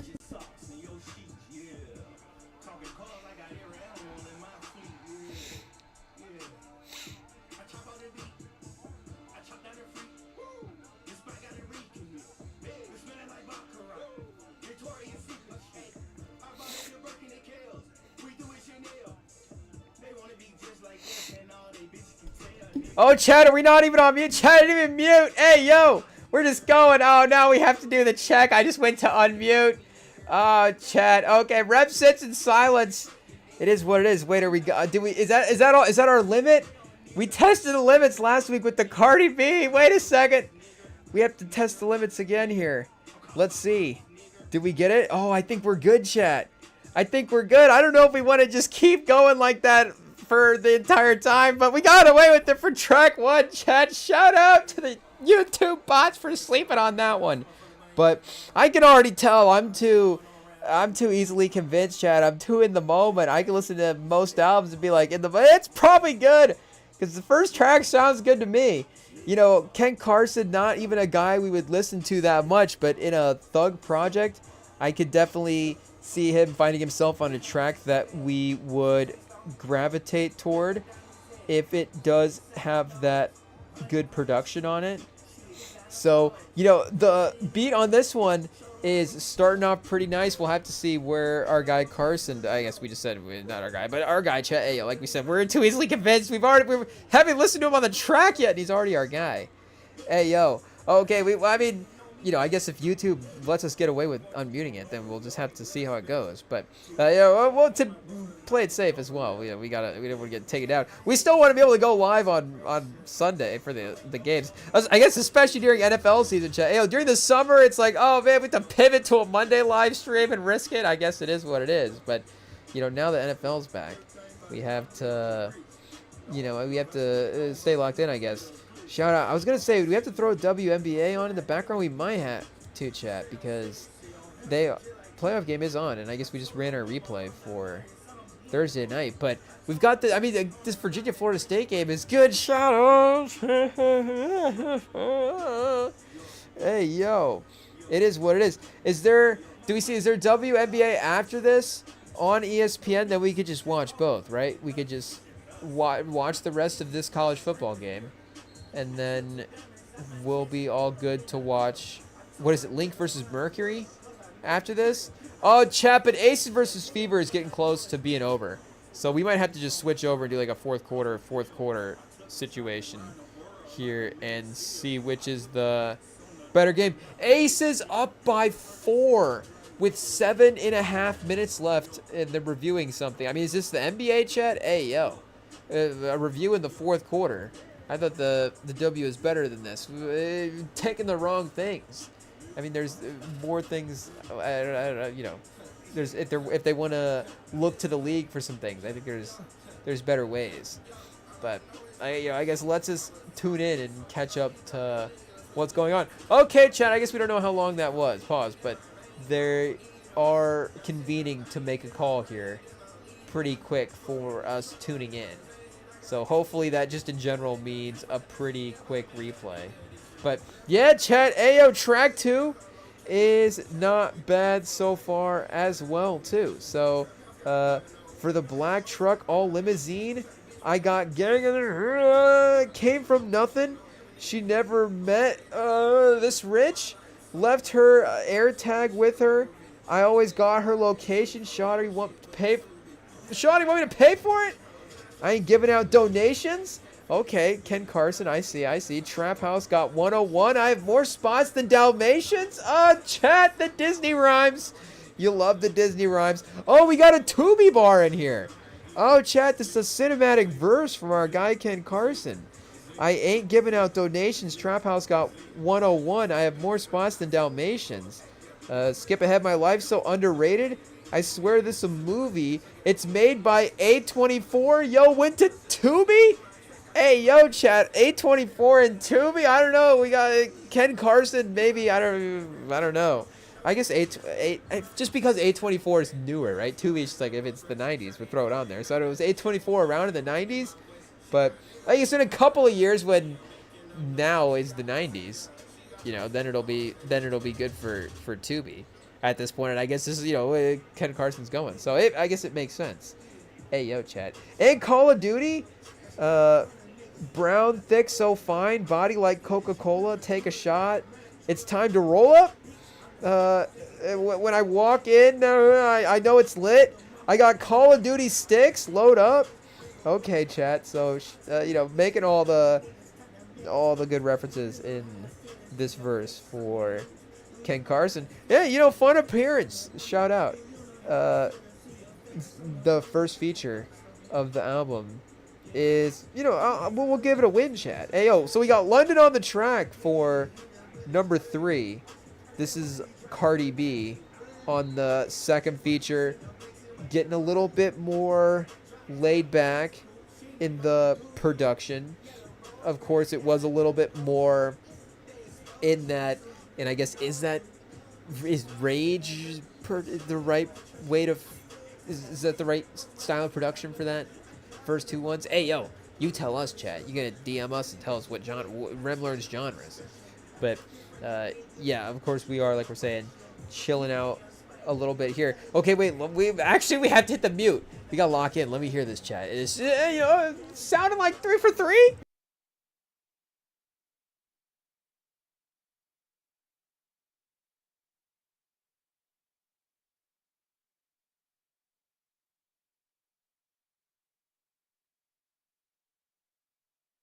And I guess we gotta listen, chat. Hey, yo, that is the problem, I think, a lot, too, is we're talking and we're just sitting here vibing to the beats as well. So it's like, well, that's probably gonna be fun.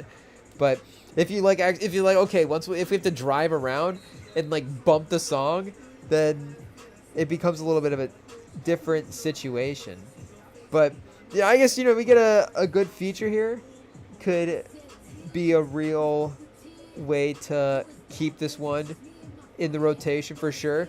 Okay, Cardi, the flow is good off the track, off the start. It is sounding pretty good. Snow White Richie, face extra large, 7 big bodies, ain't no 7 dwarves, chat. Got more diamonds than a deck of cards. Texted me he wants some extra yards. Before I touch down, I'm gonna need a bust down. Chat, she's, I mean, you know, like we're saying, I mean, Ken Carson's definitely having more fun on the track, and his references are more fun, and his, you know, maybe just a little bit better to just, you know, sing out to. But the flow, the rhymes, I mean, again, Cardi is stepping up, and this is 2 features in a while before we get to a feature. I guess we got T.I. in a couple of tracks, 1, 2, 3, 4, 5 tracks from Thug, solo tracks, before the next feature.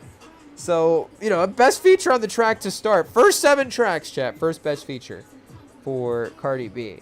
But, you know, maybe just sort of that, I guess, you know, again, Thug's early on, he's going to be fine. But she is just in a good spot right now after that album that she just dropped. You know, she is definitely, like we're saying, it's a bit of a break, like the career between album 1 and 2. If you're typically saying artist album 2 entering the peak of their powers, I guess they could be for sure. And again, you know, for her case, you're going to have to, I guess, make that argument because she is on album 2. But, you know, with the, like we're saying, the time spent as well, too, in the process between the 2 albums, there is that sort of jump that is expected. Now, yeah, you know, we're throwing around terms like expected, but you know what we're saying, you know, for just the random way we say things as consumers, chat, like, you know, expected. That sort of progression of the quality of the album. But yeah, again, she delivered for a large part of that album. It's a really great listen. You know, go back and check the tapes. We were having a good time. But Catch Me Falling, chat. Thug is definitely set to be in his feelings on this one. This one's definitely going to have to be a read and see what's going on. And I'm not sure if we saw any of the lyrics popping out on the gram at all. It's like, oh, you know, highlight this for, you know, all the right or wrong reasons. Broke down in a cell. I heard my brother was going to turn. Lawyer asked me, was I next? It'll never be my turn. A direct reference to the Thug and Gunna snitch situation. Everyone saw Gunna leave jail and believe he'd snitched, but Thug is saying he never snitched. However, this is contrary as recent tapes have been leaked to Thug been clowned, but he has denied to be labeled as a rat. That's what was that's what's written here on Genius. Shout out. But get it right. Told my lawyer, get it right. This is for my life, chat. Is that a bar? Is this the first? We haven't had that segment in a while, chat. Is this a bar? Get it right. Told my lawyer, get it right. This is for my life. He said, I'm trying to beat it with you, and trying to reason with you. Me and Keith, we with you. We forever ride. Smoke like za, let it fly. Okay, wait, chat. We didn't do it, Justin. Told my lawyer, get it right. This is for my life. He said, I'm trying to beat it with you, trying to reason with you. Me and Keith, we with you. Forever we ride. Smoke like za and let it fly. Hey, yo, Chad. Okay, so he brought it all the way back around. At the end of that, couldn't court every day lurking. I was geeked up on a perky, chat, so he obviously didn't do it. But you got to get through court. But being sober wasn't worth it. Talk about 100+ years, Lord. I'm like, Lord have mercy. What was happening? Got a lot of business worth. Tell a judge we was capping. We've got to bring it back, chat. Is it a bar? We ain't never put in work. Couldn't even lie about trapping. We was television. The work. The trapping in the studio. She says it's inspiring. I know by the way she's eyeing me. Answer every time I call her phone because I need her. Interesting conversations tell me about society. You can see in my eyes I'm about to roll the dice. I'm too big of a guy to be serving up a life. Okay, Chad. Okay. It is feels for sure. Definitely a vulnerable track. Okay, he's not letting the energy stay down too long. For sure. Pause.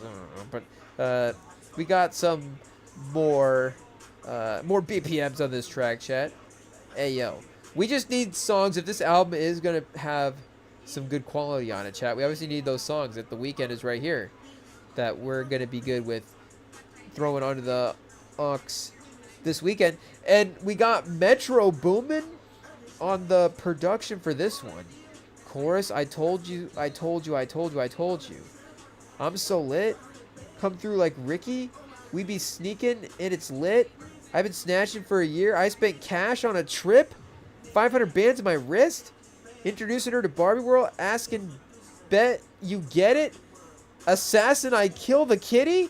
Hey, yo, chat. This is, Young Thug taking a break from, I guess, the in the field stuff from the last track.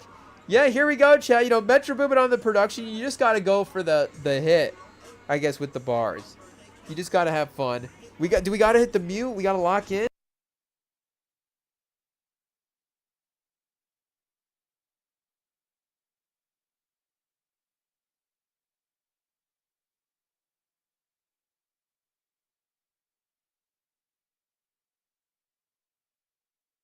Yeah, we got a good string loop here from Metro.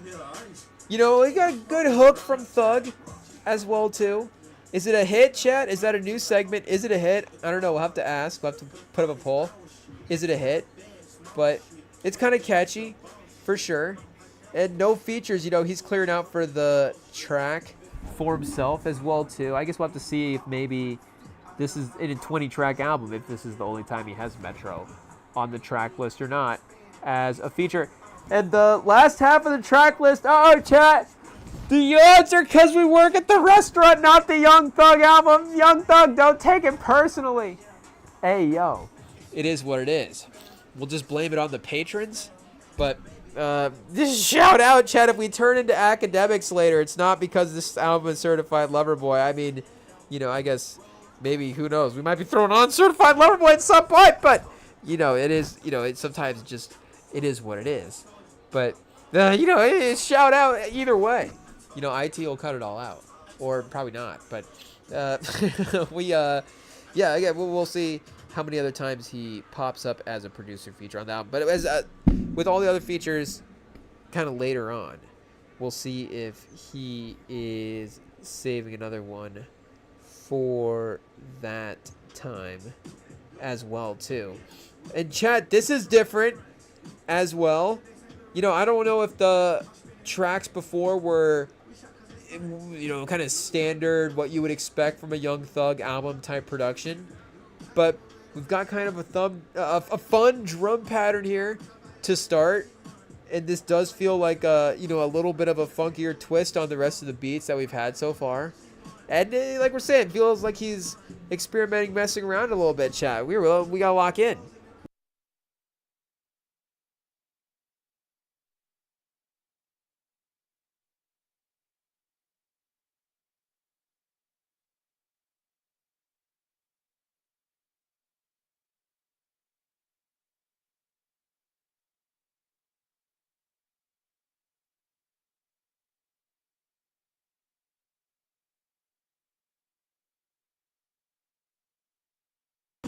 Yeah, Che, Young Thug, he's kind of gliding on the flow. I wouldn't say it's obviously like any like crazy, double time rhythms or anything like that so far, but it is a smooth kind of singy type hook on here. So early on, this is up there for replay back. Replay back. Okay, we might run this back just because of the uniqueness of the track. But that Ken Carson track was pretty fun. So that is maybe the lead contender right now for best song so far. Oh, chat, do we got a beat switch? Oh no, chat. Hopefully the beat switch ends. Oh, there we go. We got the little phone call switch sound. And this stays still, again, kind of fun, funky energy here. We didn't go, maybe we go dark or twist. I don't know if we kind of chill out a little bit, but still fun. And the energy from Thug feels a little bit more invigorated than maybe a couple of the earlier tracks. So here we go. This is there, Chad. This is a buzzer. I don't know if if this is a buzzer track or not. I don't know if do we have a golden buzzer for tracks. I guess if we do, right, Chad? If it happens, it happens. But we're close, chat. Inner dialogue on the voice. We're thinking about hitting the golden buzzer, but hey, yo, I don't know. Did Blake Shelton just spin around and hit it before us? Pause. Hey, yo, I don't know if that's, I don't know if we need to be careful. I don't know what Blake Shelton's, what his story is. But, shout out either way. So, I guess maybe not either way, but I guess just, we'll assume the best. Shout out. So, we got a win here, chat. A definite win early on, for sure, in the track list as well. So, again, maybe we're comparing it to, like, unlistenable expectations. But, I guess maybe the first unfair expectations in the other way for an artist, chat. Hey, yo. But, again, there's a couple tracks here so far that are making this entertaining album experience. I guess, like with any sort of 20 track list project, you got to maybe look at it afterwards and see if there's a curation to it that, you'll do personally to see what songs that you're going to like. But I don't know if we get into that sort of 7-8 range, I guess it's more of an EP, but if we get 7-8 tracks, anything over that is just additive to the playlist at that point. And having an album you can just hit play on and go, again, start to finish, pause, is a fun experience / just good to have into the rotation mix as well too. Good to always be getting new types of those projects. But the 6-7 songs for the playlist is good as well too. And this is back in his vibes, chat, back in his feels, a little bit more chilled out on this middle track list. Hey, yo, chat, getting really deep in his feeling here. Is addressing some faith as well, it seems. Keep it real, the op. Tell you I'm the realest. Lil Big, Mac Main. Keep it 12 outside my house because I'm rich. Been getting sprayed, they know how we playing. Got out Halloween, but I'm no demon. I'm a bad father because I raised him. Because I made him. I need real love in my face. Hey, yo, chat. Hey, yo. Maybe we just go to verse 2. I came from nothing, now we made it to the top. New Rolls Royce with icing on the rocks. You a boss? Just a flex. You can do it. The next time I see you, we getting good? Just say that you love me, then prove it. Yeah, the Rolls Royce got a charge? Keep it presidential, just like your watch? Chad, he sounded like Rod Wave on this track. Hey, yo! We got like a Rod Wave vocal performance from our guy, Young Thug. I mean, you know, again, good for the track list. We had a little him more in his feels a couple tracks ago, but this is definitely, I think, him leaning a little more into the singing as well, too. So shout out, you know, we don't have a Rod Wave feature, I guess. I don't know. Has Rod Wave and Young Thug ever collabed? I don't know. But I guess we'll have to see. Is there any Rod Wave we can work into the mix, Chad? I don't know. I mean, Rod Wave is popular in the area for sure. I don't know if we do, like, listening maps for Rod Wave fan groups, Rod Wave fan base. I feel like, you know, you'd be able to locate where we're at because of just it's a big Rod Wave town, but I don't know if he's necessarily you know, we're making a little drive this weekend, we got to throw Rod Wave on the aux. Shout out Rod Wave. Maybe if, you know, if the drive goes later in the day, I don't know, but yeah, this is, you know, a definitely a good singing performance by our guy Thug, so we got to give him credit. I like the chill beat on this one is pretty good for sure. So, oh, chat. Hey, yo, we got to lock in. It says, this song is dedicated to Wham. It is a love letter as their friendship throughout the years has become very intimate. That's what it says on Genius Chat. And this is the refrain as well, too. Would have told her I was lying. Is this like a double entendre situation for Thug, or is there just another, you know, Thug and Wham, or is there another person that's being addressed that was not mentioned there as well too? But yeah, and I guess you know, I don't know if the Halloween line has anything to do with it there, but there's literally no annotations that would support that in this breakdown here in the lyrical page for this song, but that's just what it says in the about section. So I guess that's all we have to go on. But yeah, we continue the slow vibes, I guess. You know, Sad Spider. I feel like this one is the most obvious track on the whole album at this point. I seen my brother turn rat in my face. In my face, you know, I guess, but maybe you know, I guess in front of is still, either way, you know, I guess on is not any better, right? I've been crying all day, seen my go to an ex. I've been crying all day, seen my mama get stickered by the second. Been crying all day, protect you with my life every single time, die about you. Yeah, he's still singing, chat. Hey, yo, I mean, you know, Thug loves to sing, for sure. He is a guy that artistically can, you know, take the music in all the different directions, of course. You know, I mean, make no mistake, like, the man, of course, is very, of course, there's a lot of range there, for sure, with what he's able to accomplish artistically. But it is you know, it was kind of a consistent mix up there a little bit. So he kind of sticks with the same vibe here for the same tracks, you know, as we really start to hit the actual middle of the album. I don't know if that is a tone shift in general, or he is just kind of, you know, wrapping up this little solo part as well too. Well, Rip Big and Mac featuring T.I. I don't know, chat. And then Invest Into You, Mariah the Scientist, I'm So Dope, and then Pardon My Back, Lil Baby.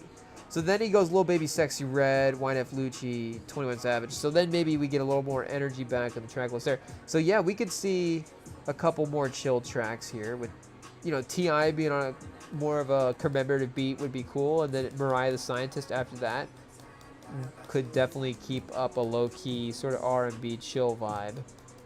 You know, definitely prompt that type of track if that's the feature that you're trying to grab here.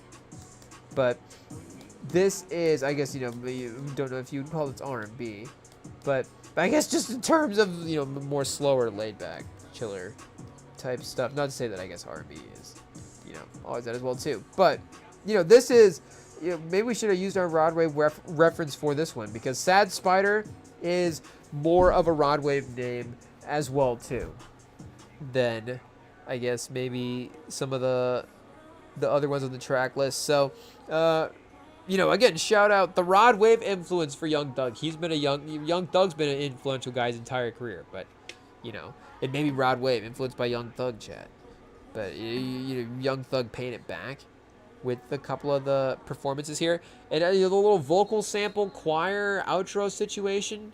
This might make us lock in, chat. Hey yo, what is this outro? Yeah, I guess I was just looking at the little timestamp there. So I don't know, a little Pharrell, not Pharrell-esque, but I guess they've also both used vocal samples. Ayo, shout out. So T.I. on the feature for this one, Rip, Big, and Mac is where the energy is brought back into the track list a little bit. Get T.I. on a little more anthemic track. Definitely would be fun. And hopefully it's not just him as like a vocal sampler, just like a quote or something. Hopefully we do actually get a real T.I. verse. I mean, our guy T.I. chat, who even knows, obviously he's not like, hasn't done a verse in a decade, but, I don't know how many T.I. verses have we gotten this year alone, just on him on features. Can I look up his features here and see what his most recent one is? Let's see, they have that on their artist page now. Featuring on 2020, I guess 2025, it's available. Oh, wait a second, Chad. That's right, he's on the new Metro Boomin. Oh, man. Hey, yo, Chad. Oh! We just switched over. Shout out. We're back, chat. Our first time queuing back up Futuristic Summer. I forgot this album existed. I gotta be honest. I gotta be totally honest, chat. And that's no disrespect to Metro Boomin. I guess IT cut that out. Do we have to give it a chance, chat? Hey, yo, I guess, this is... we might throw it back on. Just to be like, what was that album again? Hey, yo. But that's kind of crazy. I forgot Metro Boomin dropped an album and he dropped it like less than 2 months ago. He dropped it at the beginning of August. Called, Futurist Summer. So keep that in mind, chat. Ayo, just a little reminder.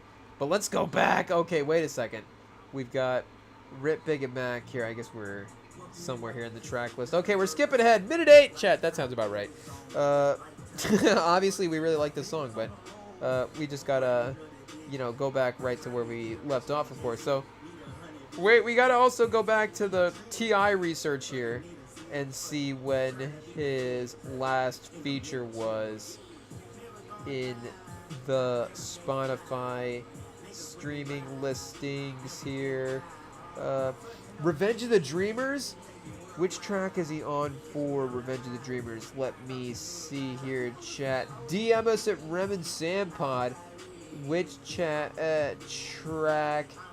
is T.I.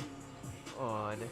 And we'll, I don't know, throw your name in some kind of giveaway situation. I don't know. But wait, I mean, some of these are cut off. And oh, that's right, ladies. He's on that track with Jid. Oh, chat. Hey, yo. So that's 2019. Okay, so that track is pretty good. I mean, obviously that album is crazy, but that track as well is also a pretty awesome track. So he does, of course, I guess, have good, found himself on good songs for sure, I guess. But not this decade, technically. If we're going to 2020's decade, I guess, again, maybe we didn't look at all the features there, but that seemed like definitely amongst the most... Oh, here we go, chat. T.I. We got to lock in.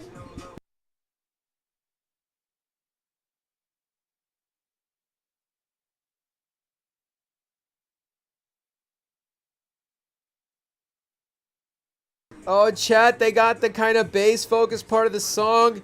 Bring the drum back in. T.I. kind of keeps his flow mixed up for the way the track changes there. T.I. chat, he still got it. He's in his bag.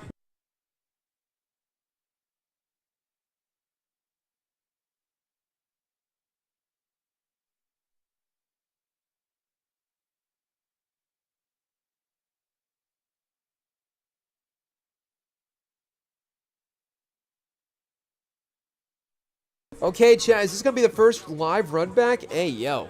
We might just straight up run back to TI verse. I mean, obviously, just for the love of TI, that might have happened anyways.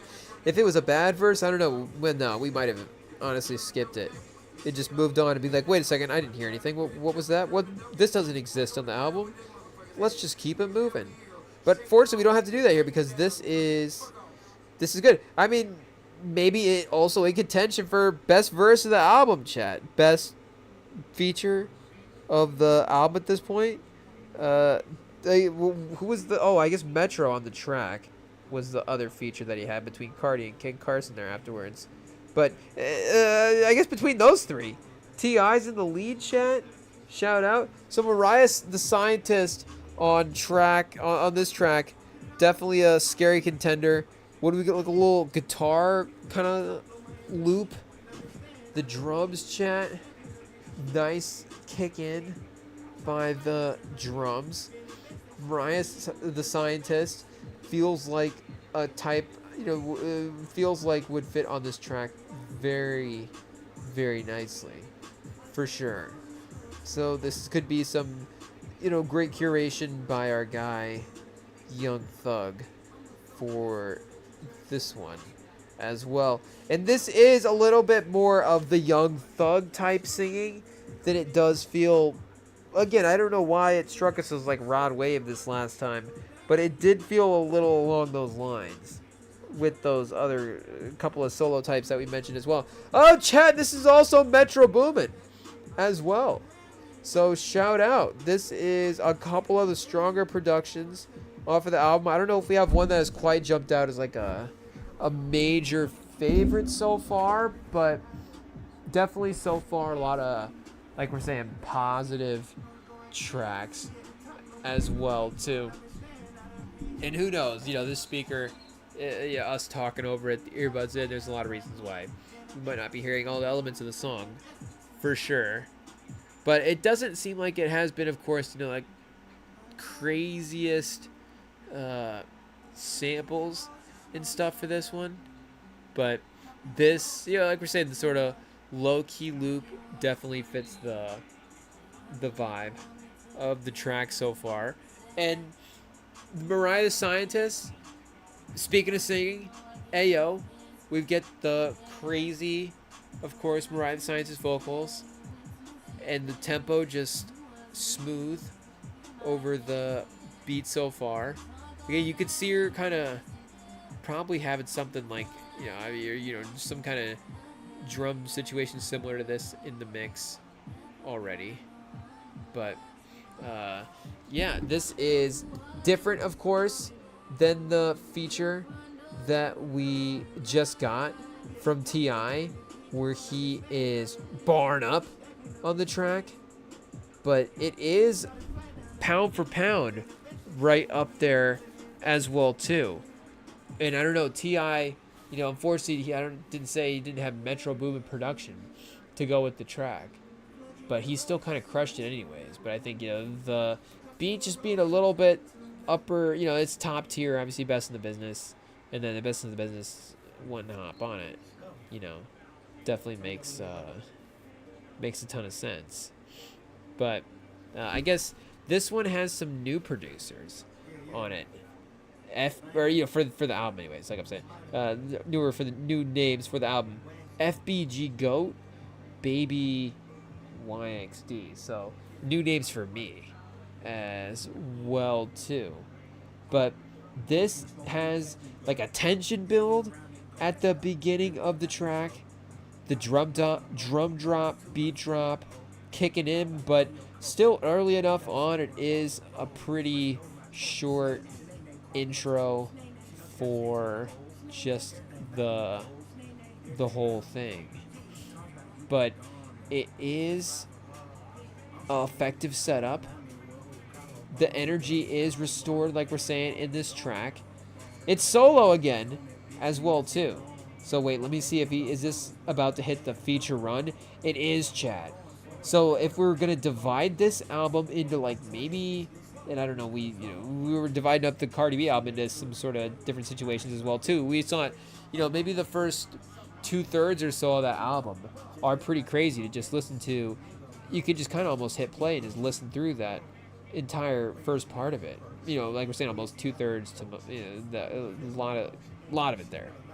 But this one, if we go here, I guess we have to count this real quick. 1, 2, 3, 4, 5, 6, 7, 8, 9, 10, 11 tracks into the album. 3 features, mostly Young Thug taking care of the music himself. And then the last couple of tracks, 1, 2, 3, 4, 5, 6, 7, 8. So that would put us, and then 1 solo track at the end. So that would be 8 features in a row, and then a solo track on album number 2. So, still pretty, still has all the potential for sure as well. And they're both just different experiences in different ways. But like we're saying, the definite shift and tone change and reliance, I guess, on what's going on in this album is about to happen on the next track. Sexy Red's the next track. Lil Baby, the next track. After this, chat, the one that's right now. Speaking of, shout out. Okay, we got the darker, heavier drill vibes here as well. Thug, sticking to that classic kind of Thug flow as well too. I wish we I'm just talking over here. We got Baby on the track. Hey yo, IT. I'm like, wait, this sounds like that flow on that Baby song. Chat, it's because it's Baby. I'm just pre-programmed to think it would be Thug as well too, with it being obviously his album. But shout out, Baby to start the track, chat. Is this the song we're looking for? To be playing in the car? To be bumping this weekend? This might be the one that hits the aux. I mean, Thug and Lil Baby, that's the way it was for Lil Baby's album in a way. That track with Thug. And I guess we haven't necessarily been bumping that the way some of our friends have. Shout out. But let me look that up real quick. Dumb, Dumb, and Dumber? Is that what it's called? I don't know if I'm just making that. Yeah, Dumb, Dumb, and Dumber. I was going to say Future was the other one on that, but I doubted myself. Future. So yeah, Baby, Thug, and Future on Baby's album was one of the... Chad, I just closed out Spotify casually. Ayo. It's like, let me set the phone down. No, we are... Well, yeah, let me do that. But here, we still got twice. We've closed out the Young Thug album, chat. It is what it is. But, once, like we're saying, the tandem on a sort of aux banger type beat, still when they're both just barring up and bringing the energy, is still a winning combo. So I don't know if we stop talking over the lyrics and read what they're saying and we decide that maybe it's not something to play. But again, the Lil Baby start definitely caught our attention right away. And just, the mix-up and curation as well, too. I think Lil Baby is one of the, if we had to pick a guy, weirdly as well, too, to start a track as a feature, just as the ones he had. I mean, honestly, if anybody Baby would be one that's like, he's just the uniqueness of his voice and his energy on his flow and energy on the start of a beat is always so good.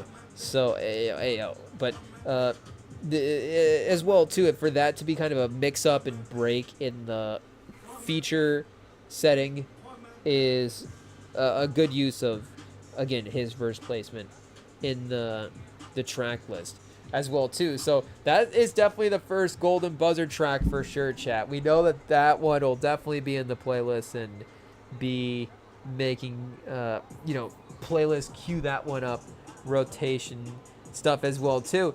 And chat, I don't want to say that the features, and maybe this is just, again, what we're looking for fun tracks for this weekend, specifically in this moment as well too. It is what it is. So once we fire this album back up and obviously respin it again, we'll get to reappreciate it in a different way. But he was going a little more introspective, as you would expect with some of those solo tracks. So the fact that we're going to get some of the energy and the fun beats, and these songs maybe are the more replayable songs in that way, just, it's not just because they have features on them. Again, it's the structure of maybe how this was set to be. But again, he could have, I guess, also placed them throughout and mixed those solo tracks in. And it's like, we're going Lil Baby to Sexy Red, and then now all of a sudden Sad Spider. is in the mix. But then again, I don't know, you know, pivoting from track to track, what the best way to seamlessly transition all that stuff is. So it's not too crazy. So it's like, okay, you kind of get introspective and vibey throughout, and then we'll go a little crazy in the back half pause and features and fun beats, and it'll be wild. But again, it's only 2 tracks in, but with just the features that he has lined up as well too, you know. But I guess, you know, Travis, yeah, I was gonna say 21 Savage can go any direction, I guess, but the, you know, that's probably gonna be more of a standard kind of darker trap beat. But Travis, Future, and Mariah the Scientist, of course, also her second feature on the album, the second to last track, they could really go in any direction in terms of, is it going to be melodic, R&B, chill, or is it going to be, you know, bars and kind of crazy energy as well too. Sexy Red, chat, always with just a sort of, you know, not a micro appearance, but definitely, you know, sneaking on to some of these songs with some of these verses. That's for sure. Oh, but the flow catch at the end is pretty catchy, chat. I'm hooked. Hey, yo, I maybe would be spinning it back just to see what's going on there. Southside and London on the track as the producers. So that is definitely a cheat code. Ain't gonna lie, you've been doing your thing? Hey, yo, chat. Sexy Red's gonna make us say daddy as we read these lyrics. That's crazy, chat. We might not be able to read Sexy Red lyrics. That's crazy. Can you be my stepdaddy? Hey, yo, you my favorite boo, and they ain't got nothing on you, chat. Can you say stepdaddy and favorite boo in the same verse? I don't know if that is a double entendre. We, you know, referencing some stuff, but there's no genius annotations there to say anything. But I don't know, chat. I guess that just pulls our thought in a certain direction. But ayo. But YFN Lucci on the next track. So yeah, this is, and you know, song to song as well too. Again, maybe the playability track to track. Again, you know, I don't know if this is, like we're saying, fitting more the vibe of the moment. But it is gonna maybe lean itself to being a little more seamless in the transitions as well too, if this is the energy that is kept up throughout the course of it. F all you hoes, this is my man. Let me ride his face. Chat. Hey yo, police get behind us. We ain't pulling over. F the Jakes. We got the word Jakes as a slang term for cops. Originally meant firefighters use J-shaped keys. Okay, so not much to add there on the genius. But oh, wait a second. Oh, okay. So this was the Sexy Red verse. That makes so much more sense, chat. I was like, you know, hey, Young Thug dropping bars, like, you know, we can't say anything, I guess. But I was like, it just would seem to be a little bit more of a deviation from what we've, you know, from some of the bars that he's had in the past. I guess, who knows? But it maybe just would be it'd be just, you know, very direct thing for him to say.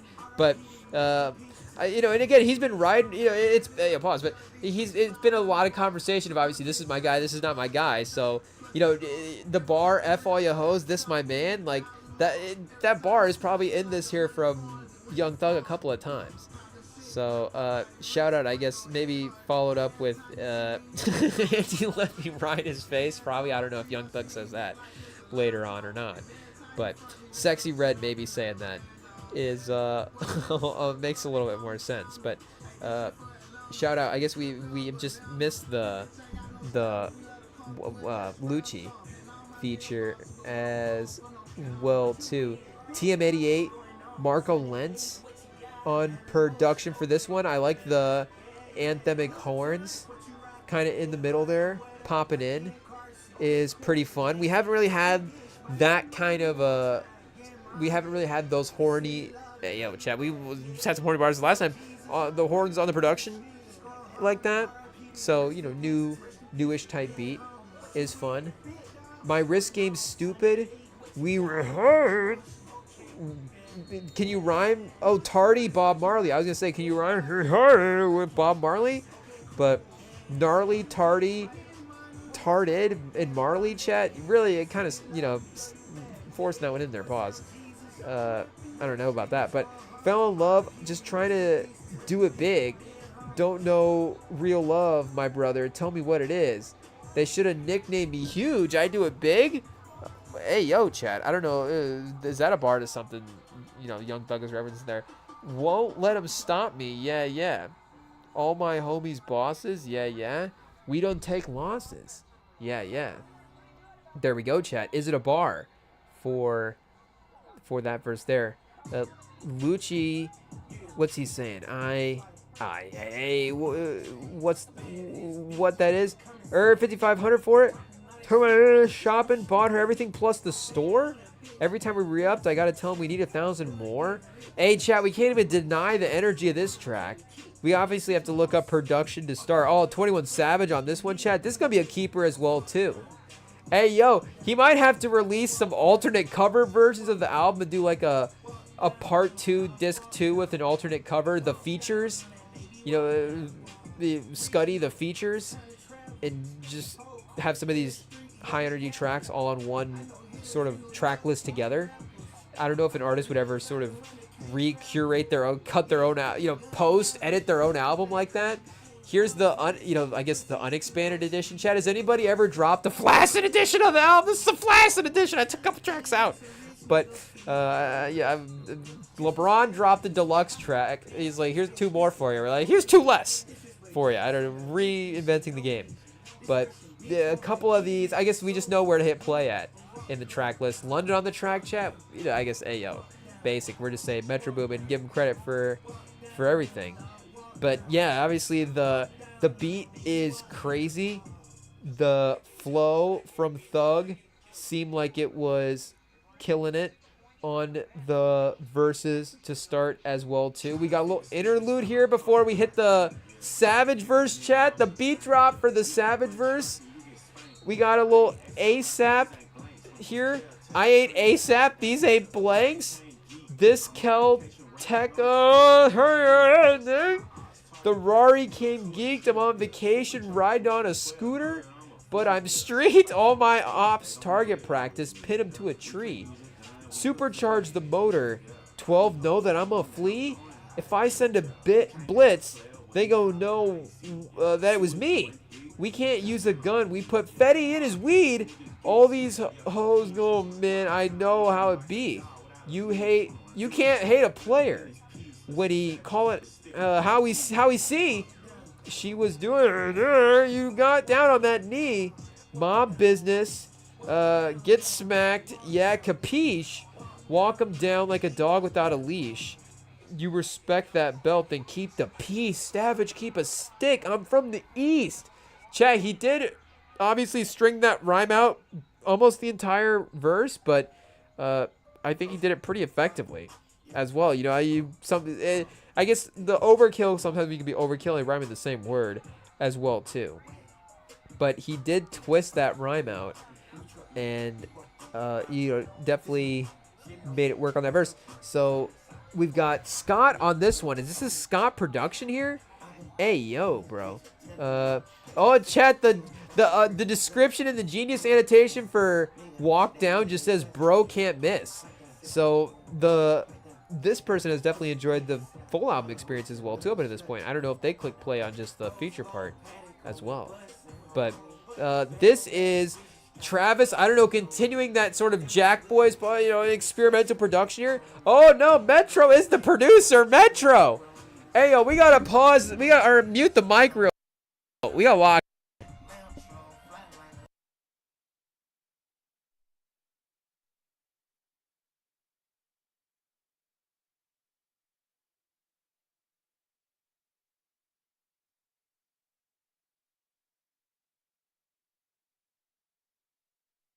Yeah, see, chat, we didn't just have to lock in, because the problem is, like, that high part just, like, down, down, down, down. That's, like, the only part that I was hearing with the way the speaker volume was turned on right there. So I was like, okay, you know, Metro, that's pretty simplistic. I don't know if that's sort of the, you know, the right use of the Neptune's inspiration there. But the rest of the elements in the track it does make this a good beat. Shout out. And that sort of, you know, again, that choppier thug flow on this one with the way the choppiness kind of leads to a little bit of like a horn and string strike in the track, because I guess it does get stripped down to just kind of that little bells part as well. Oh, was that like a little chorus bringing in there, a little vocal choir sample situation? And shout out to the Aces for taking on the Fever in Game 3. They're up on the series, I think 2-1 now. But the Link, or I guess, yeah, no, not Link Fever, Link Mercury. That's what we're gonna say. Link Mercury game is 1 point right now. Link up 1 in Phoenix. 26-25, 7 minutes left, second quarter. So, oh, Travis chat. Hey, yo, we can't talk through the Travis feature. We gotta see what our guy is going up here. Sunday, pop out riding spokes. Friday, riding the big boat. YouTube black for all that white. Make her feel like Billie Jean. It's an honor. It's an honor. I took all the baddies out of 2-4. Can you get it? Rolling bad, I'm rolling. Ride lamb like it's stolen. 11 ocean coral potion. Slim motion, thick motion. I took Shoddy from Brisbane, put her on Biscayne. Had to show her things. A cactus spider thing. Hey, yo, chat. Ooh, Travis and Thug. Okay, I see. Like a Rockefeller chain. She rocking on my dames? Is this a reference to his shoes? Oh, Dame Dash. Okay. Let's say, is this a reference to his other ladies? I don't know. We're bringing back some terms, chat. Been with her for 2 weeks and still got no names. Turn up the they've been curtain up them pieces, just trying to feel Cobain. All the whips in wrapped like Reese. Oh, like Reese's. The pipe drain chocolate stain. Oh, chat. Travis is dropping bars here, of course, on this verse. This is kind of a catchy verse from Travis. I'm not gonna lie. I know we're not reading it great, but when we get there, the final result is good. Pause. Rose gold AP on my wife for sure. Whip it like it's not a ticket for sure. Thunderstorms in the night for sure. Call my riding it pipe for sure. But I guess he kind of caved it in the last couple of lines, but not bad. Rose gold AP. I mean, obviously, you got to throw that into a verse. I mean, that's just a great ending bar, I guess. Little outro from our guy Thug. So, chat. Travis crushing on some, more unique Metro production. Spider or Jeffrey featuring Quavo. Hey, yo, chat. Is this right? Are we on the right track? Where is this track listed at? What is this track taken off? I guess here. Why is this track not listed on the Spotify? Is this on a different version of the album, or am I clicked on a different version of the album? Then, because it's all matched up until this point. Spider or Jeffrey was added to the official Scuddy track list 14 hours after the release. This is a song where Thug teams up with Quavo for a boasty track with a more relaxed vibe compared to the other songs from the album. Okay, chat, because right now in the background we've got Revenge with Lil Gotti and Little Got It. Ayo, Lil Gotti? Is there anybody out there named Lil Gotti? Let me look this up real quick. This is a name that we can... obviously Yo Gotti, Pay Gotti. Nobody's taking Lil Gotti, chat. Let's see, there's... Spotify just suggested Lil apostrophe Gotti. Apostrophe at the end of Lil. So this is an artist. Shout out, 847 monthly listeners. I'm a Soldier is the only song on here from Lil apostrophe Gotti. So I don't know, for what era this is from. But, oh, wait a second. We got another Lil Gotti on here. Oh, 1 monthly listener. Shout out. Couple of albums. Couple of singles this year. So shout out. Listen to Lil Gotti. I guess this name is taken. Okay, so, doesn't matter, chat.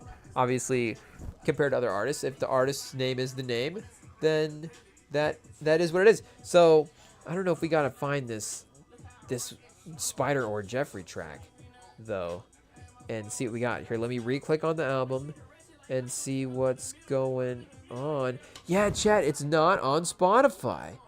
Hey, yo, Let me see. What's it listed at up here? It says Archive Edition 2. Okay, let me click into all of his releases here. Oh, there is a couple different listed. Let me see. That intro track is there. Everything is there. Oh, here we go. Spider or Jeffrey. Okay, Money on Money with Future is playing. Chat, I don't want to click off the Future song, but we got to, I guess, go back to not the order at this point, 'cause we've already messed it up. But, oh, chat, the song's already going. Oh, it's too late. We got to go back to Quavo. Okay, we could have just queued it up next, but I guess it is what it is. And, okay, the relaxed vibes for sure. I guess it's not like we read the lyrics and, we didn't spoil the song in that way already.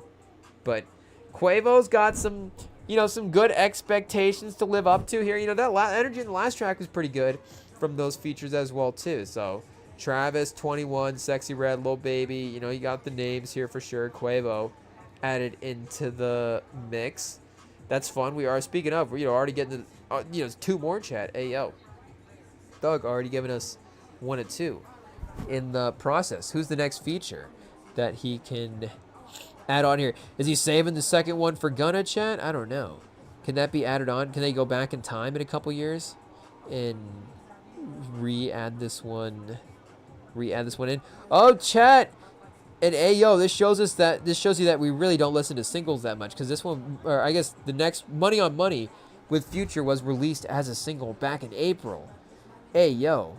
But if the song doesn't make it on an album, we just go through and listen to the new album. So sometimes, we just have to wait for a single to hit that level, hit that release, hey, yo, pause, whatever, be dropped again in that type of way. But, obviously if a single is hitting, then, it's not like we're not going to listen to it or hear it. I'm just saying that if it doesn't hit, then, if it's a cut, I guess I don't want to say if it doesn't hit, but if it's more of a cut for an artist, then it can be something that we can miss until it becomes a cut on an album, and then, we will definitely pick it up at that point. So, shout out, chat, to Quavo for deciding to hop onto the album. And I like the big name hunting as well, too. I mean, you expect it from Young Thug, of course. He can work with the top artists in the game as well. But it does feel like, I'm not going to say, oh, is there nobody new on this album? I guess you got King Carson on this album. But I guess, Mariah the Scientist is newer. I guess, you have to go back to Lil Gotit and 1300 Saint as well.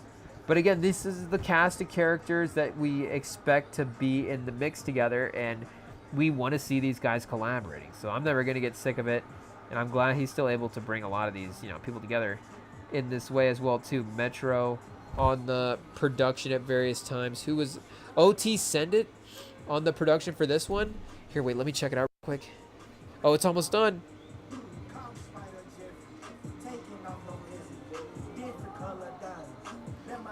Oh, we're back on the mute chat.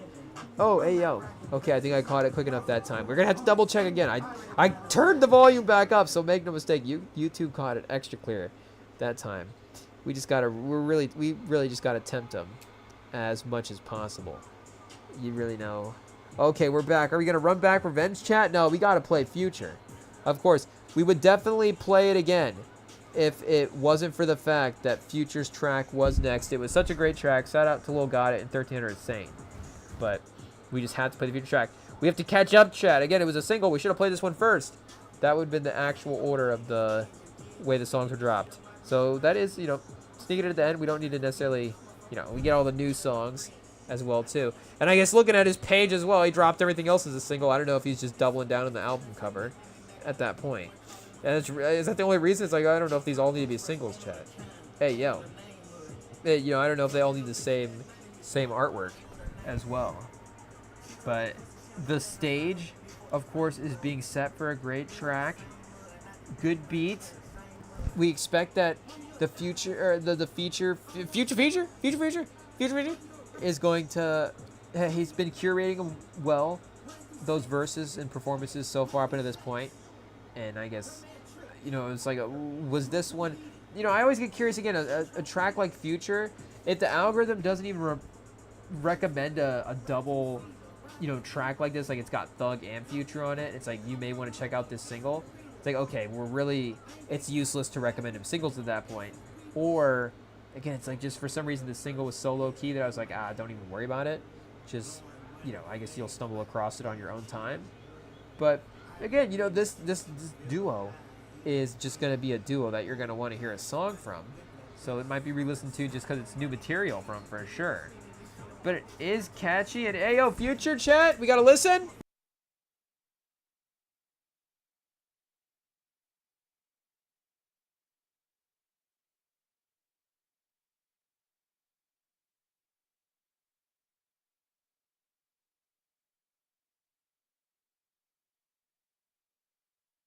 Okay, no Future yet, chat, but we got kind of a little flow switch. You got a little more menacey area apart from. Hey, I'll pause. Yeah, we got like the choppy to like, I'll get a little more menacing from Young Thug.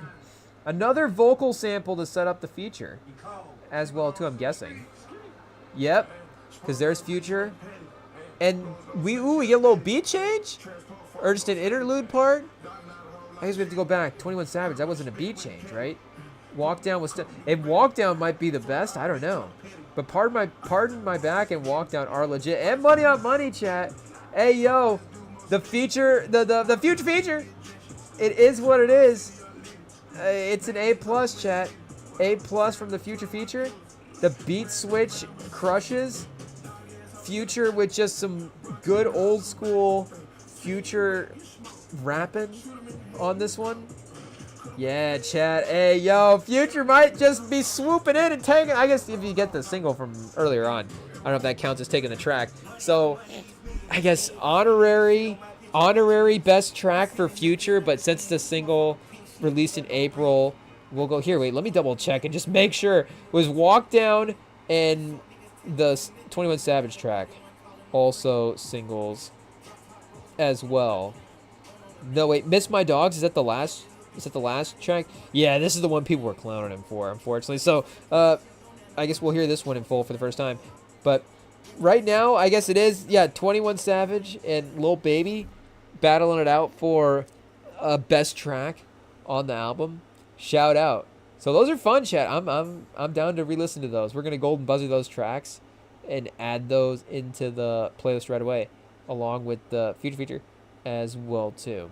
And I guess Mariah the Scientist, there's a bunch more I guess we'll add in afterwards. We might, a lot of times, like we said before, we'll add them all in and then end up taking them out of the reverse playlist.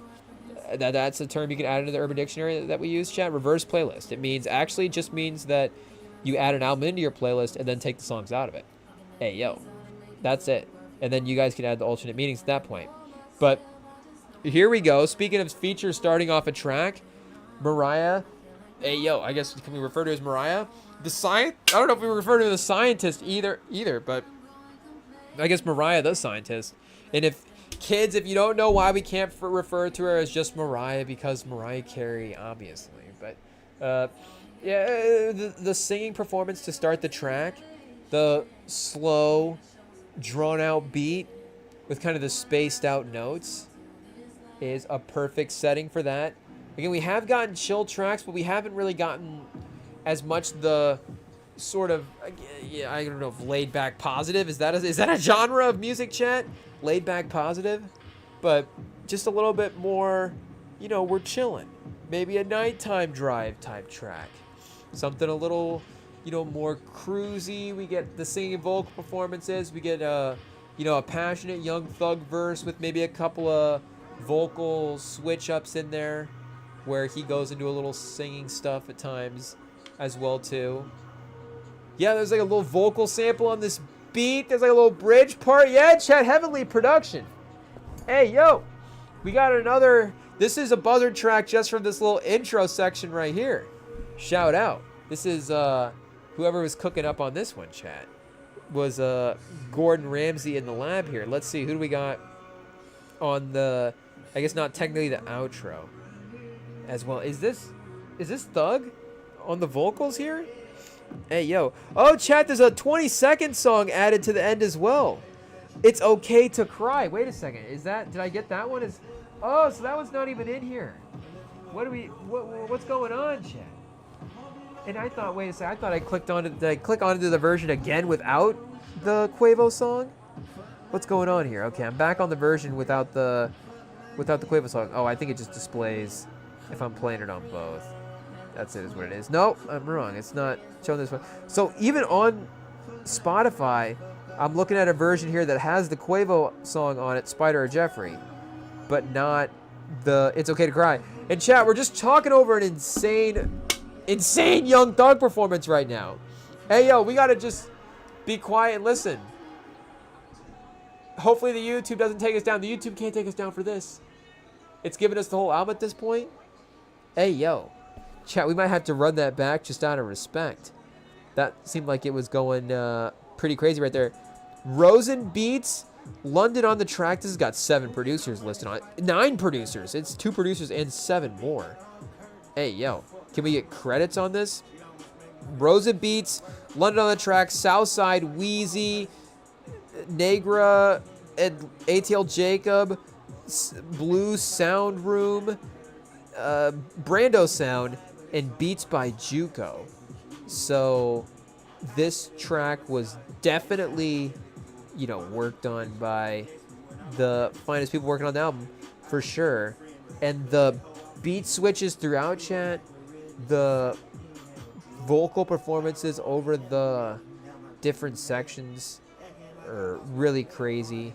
So this is, I don't know if we'll be queuing this one up in the drives at all this weekend, or the any of the hangs, but maybe afterwards, chat, when we're just chilling, and I guess we're just like, okay, winding down for the night, throwing on Dreams Really Do Come True.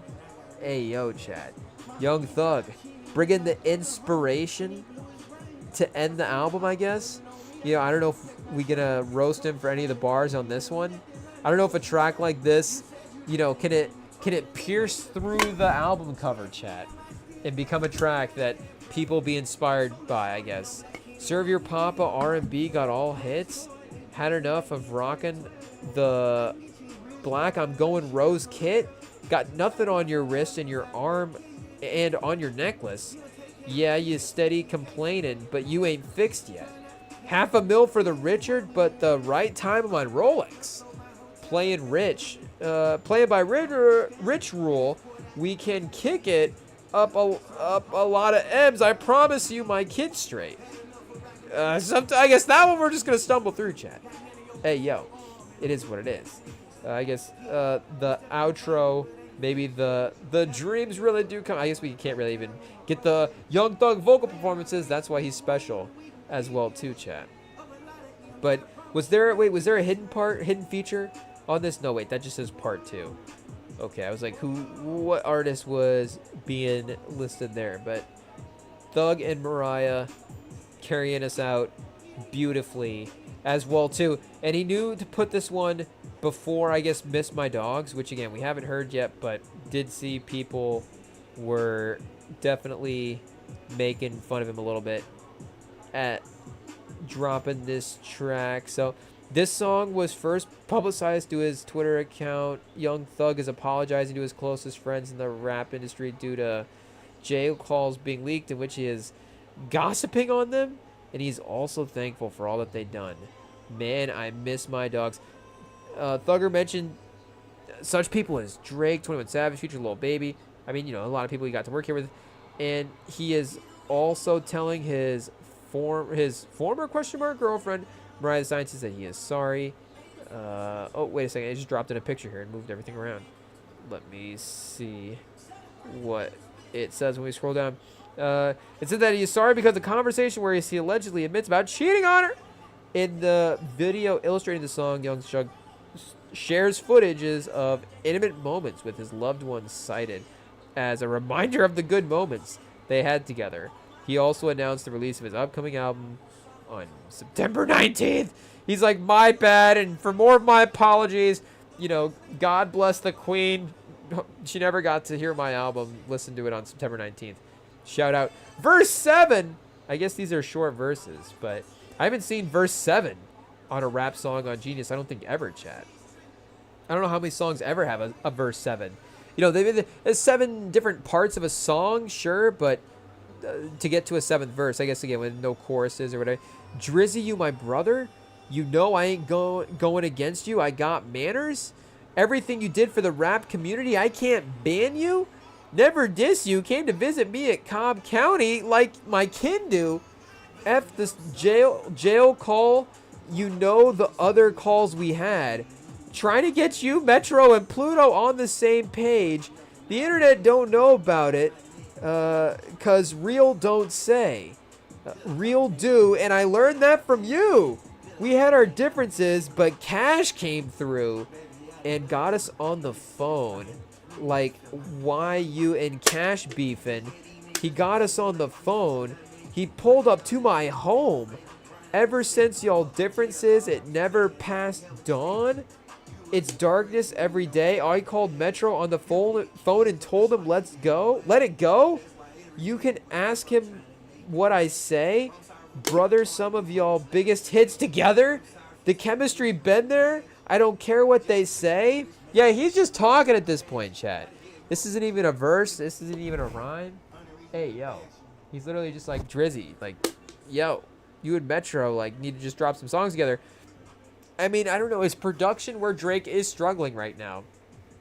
It maybe is just, it's like all of his percentages are just a little bit off. It's like, okay, he's not, fully, the 3-point shot is not fully slump, in a slump, and the field goal percentage is not fully stepped back. But it's like, okay, the percentage around the rim is just a little bit back, and the percentage for the 3-pointers is just enough off. The scoring is just enough off. Where I think even still, again, the music is still good comparatively to other music being dropped, a lot of it too. But it is still obviously the bar of whatever his own expectations are for what we think his music should be as well. But yeah, I guess, Young Thug definitely making his apologies very clear there. Wham in verse 2. Wham, pick up the phone. Yeah, talk to me. It's Spider. Touch everything you know. We for lifers. God told you in the Bible, the devil will knife you. Rats already winning. Don't let this divide us. Oh, chat. I don't know about that. Hey, yo. Is he just being like, I mean, he's obviously, again, saying, like, he didn't, he's trying to apologize. I mean, why apologize if he didn't do it? But also, there's some, like, again, he's like, I don't know what these videos are as well, too. Maybe we need to go actually watch the clips and see what was going on. We learned this, like, Pluto. You know what I'm saying? Our OGs who's who's inspired us to do this. You know what I'm saying? Man, I miss my dog. Sitting down and having talks with me. Walking with me through this life. You deserve an apology. Standing right beside you, and you was right beside me. I don't gotta speak your name. They know astrology. Uh-oh, chat. We've got to bring it back. Is it a bar? Is it a bar? Walking me through this life, you deserve an apology. Standing right beside you, and you was right beside me. I don't gotta speak your name. They know astrology. Hey, yo, so it's really, you deserve an apology. They know astrology. Is it a bar, chat? Is it a bar? Always a dog to me. He always kept it real. So I had one mission, that's to make you proud of me. Came and did an album with me, and I wasn't even proud of me. Told me you was talking bad. I know they lying to me. Yeah, I don't even know if we need to continue with that one as well, too, chat. But there's 3 other verses here of apologies to go through. I mean, the fact that he's personally addressing everybody and taking the time to, write to some degree full verses for him is, definitely kind of thoughtful. Savage, you a real one. Don't let him tell you different. You've been calling my number ever since we went missing. I wish the internet could hear the calls. I'm so serious. Hey, yo, chat, what do we got? Eating a hair here or something. Like, how I got you and Wham on the phone to settle differences. You tried to get me and Lucci on the phone plenty. Like how I got Pluto and Drizzy on another mission. And it not even work out. But at least I could say I did it. Like, you did that, Thugger. You did that. You did that. Pat yourself on the back. You did that. Nah, for real, you did that. Hey, yo, chat. That's not really much apologizing on that one there. But, man, I miss my dog. 10-17, this for life. Me and you against the world. We back-to-back plenty of nights. You know you ain't soft, and you didn't raise a rat? Please, I'm not a rat, but that cheese, where it's at? Hey, yo, chat, is it a bar? In that case, please don't take the... don't take the please. That is that? My family, where you at? My daddy think my mama over kids, his, and that's fact. My brothers and sisters, I love you. Broke down my first millions with y'all because I love you. And you ain't got to be around. Just know nothing's above you. Simulating my mind since a kid better than drugs do. Oh, stimulating my mind since a kid better than drugs do. Mama, I'm sorry. Daddy, I'm sorry. For trying to make them get it when they don't understand me. Okay, chat. So, maybe the Mariah the Scientist track is the proper outro. And apparently we can't find It's Okay to Cry. Let me just look it up here and see.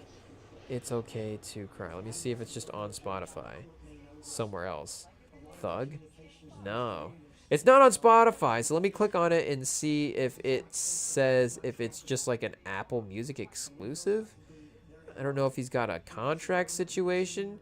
Track was... Oh, this is an old one, chat. Hey, yo, unreleased. Even, if we're not listening to the singles, unreleased stuff. Unless it's in the rap beef, I guess we're not necessarily knowing what it is. The first track was previewed on Instagram by Thug's sister Dolly on June 22nd, 2020. And later again, July 6th, 2020. Thug's girlfriend Carly also later previewed the beginning of the track on Instagram Live July 21st, 2020. The track serves as a tribute to Pooh, a close friend of Thug's who had recently passed away. The song was recorded sometime in 2020 after his death.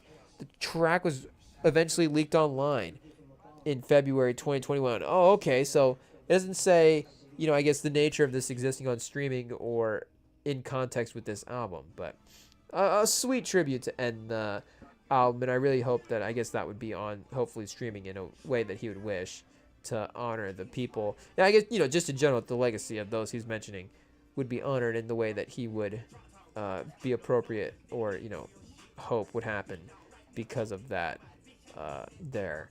But there you go. We got a couple of solid tracks in there, chat. Hey, yo.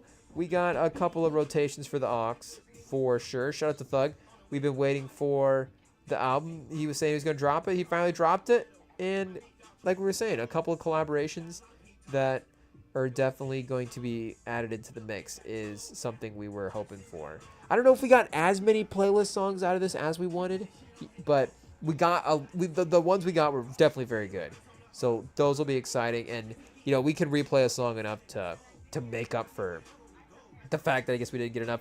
We'll warm up to some tracks as well too. It's just our own cycle, I guess, of listening to music. We'll just have to see. But we'll take a quick break, chat, and then when we come back, we'll go through the Doja Cat album as well too before we get out of here for the weekend. So don't go anywhere, chat. We have the best album of the night up next.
Okay, chat, we're back, and I gotta say that we're listening to this first track from this Doja Cat album, and it's the pop vibes are crazy. To start, the catchiness is off the charts, chat. Hey, yo, I don't know again what was a single, what was not. This one would have the feeling of could have been dropped earlier for sure, but the hook, chat, the upbeat energy. Hopefully the boys like Doja Cat because we're getting Doja Cat on the aux this weekend. It is what it is. Only one feature listed on the album too, and it's SZA, so we might just skip straight to that at some point as well too. But chat, yeah, right away. This might be another, Golden Blizzard track. Oh, so Jealous Type looks like a single listed here, and that may be the only one. Gorgeous? People kind of gravitating toward Gorgeous early. I don't know. Look at the numbers, chat. Apparently, we'll have to judge the SZA song for ourselves. I don't know. Doja Cat way into the download on this track. According to the numbers, we'll have to see. The track after the SZA track, I guess it does. The SZA track is a little higher than the tracks around it, so of course. But the drop off definitely happens after that. But I mean, that's what you would expect. So, of course, that fun energy to get you hooked early on would make a ton of sense. And Doja Cat, of course, is a great album builder. She's always dropped hits album. There's always been a couple of big hits for the most part from the projects that she's dropped. I'm pretty sure. Let me go back and double check here and see what the actual timeline would be. Hot Pink. I'd have to remember what the Hot Pink tracks were. Okay, so Jealous Type, chat. We kind of got the bass waiting for the melody stuff to, rest of the music to drop in. And I don't know what the music inspiration era tone stuff is for this album, but there is just a throwback funkiness here that I can already tell I really, really like. This has been a big year for us for, kind of 80s, 90s pop in general, and R&B and, things kind of straddling into the hip-hop world. But this does, and Doja Cat, of course, has always been in and out of, in just a genre blending good way of, being able to straddle these different types of, different types of music. But the throwbackness to the vibes of this are really, really fun. So I guess we could go back and do a little research to see what we got here for this, the inspiration behind this. But let's see, album-wise, Scarlet was the last, solo full kind of project she dropped back in 2023. That's where she dropped this Scarlet 2 Claude in 2024, which I guess I don't really know new tracks, what we got on here or not, from the original Scarlet track list. I guess it'd be this disc 1 here. So like a little EP, deluxe anniversary edition, kind of straddling EP, but new music, a little bit more than a deluxe. I guess were these 3 new as well too? So 10 new tracks. That is kind of a new album in 2024 as well too. Of course, in that Lana vein as well with how that release is structured. But Planet Her, of course, the success of that Mala, if I'm saying that debut album right, and then Hot Pink would still have been her ascending. But what was on this one? Oh, Say So, and then Streets with 1 billion streams. I guess I can't really think of what that song would be right off the top of the, right here. I think of that one. But of course, Say So is a classic. So as I say, yeah, I think that would have been too early for Planet Her. But Planet Her, Need to Know, I guess again we're not gonna know the names as well. Some people, Kiss Me More, of course, but SZA would be the crazy hit that she has at 2.2 bill. Oh, chat, a JID track. Do we have to go back to the JID track on this one? Hey yo, of course this has been a crazy year of catching up on some JID features as well. Chat, we might end up really liking this album, chat. It is what it is. This is catchy. So I don't know, we'd have to go back and revisit some of her other projects as well. and like we're saying, she has always been the ability to blend these type of genres. So maybe she is just going to be, again, talented in whatever lane she picks. Obviously, she's already been that way. But this is a really good sound, and with her fun vocal energy in her performances, it does fit that era. And I mean, she's always been sort of she's always been throwback. She's always been pulling throwback elements into, the branding of a lot of her stuff, it seems. But the actual sound of the music and like we're saying, the actual way that the production is sounding like a little bit more from a different time is, I think, maybe something that really fits and something that, again, she's definitely crushing these beats as well too. Chat, this is not a skip, but this is just for time because I guess the producers are saying we gotta I guess we gotta take a break. No, wait a second, we just took a break. I don't know, but for time, we gotta work our way through the album. So shout out to Doja Cat. I'm telling you right now, I'm spinning this one back already. It is what it is. I'm telling you right now, those first 2 tracks, we're spinning them back already, chat. It is what it is. We'll see how much we end up for time, chat. The live stream will end up having to fill time later. Hey, yo, it is what it is. Shout out. Oh, wait a second. I was put an earbud back in, chat. I don't know if that's what we should do for the listening reaction. I think, maybe we should turn up a little bit and make sure we're hearing it okay. Okay, chat. Couples therapy. I don't know who's the. Oh, I guess I don't remember the name of her man, but I remember seeing him. Obviously we've seen it on the Instagram, for sure. So I don't know if we're saying shout out to that guy or not, but couples therapy. Maybe there's hope for us. Yeah, chat. Gorgeous. We go Gorgeous next, and see what we've got here. Hopefully she keeps that same kind of throwback, fun energy as well. If she dips into bringing that into a little bit more of a hip-hop tone and wants to drop some more bars on a track, then by all means, of course. But that just, again, aesthetic and sound did sound like something would be worth maintaining over the course of a project. So this does feel like we've trended back a little bit into 2025. We do have a really good Doja Cat singing performance to start this off. And this beat is good as well, too. And these drums do have a little bit of a throwback feel to them there. So that does keep that vibe as well. So, again, that's the mix, I guess, of the modern, of course, the modern influences, but the old-timey vibe. So, yeah, this is fun, chat. Hey, yo, who produced this track? This feel like some Taylor Swift tracks. Bro, it's produced by Antonov. That's not good.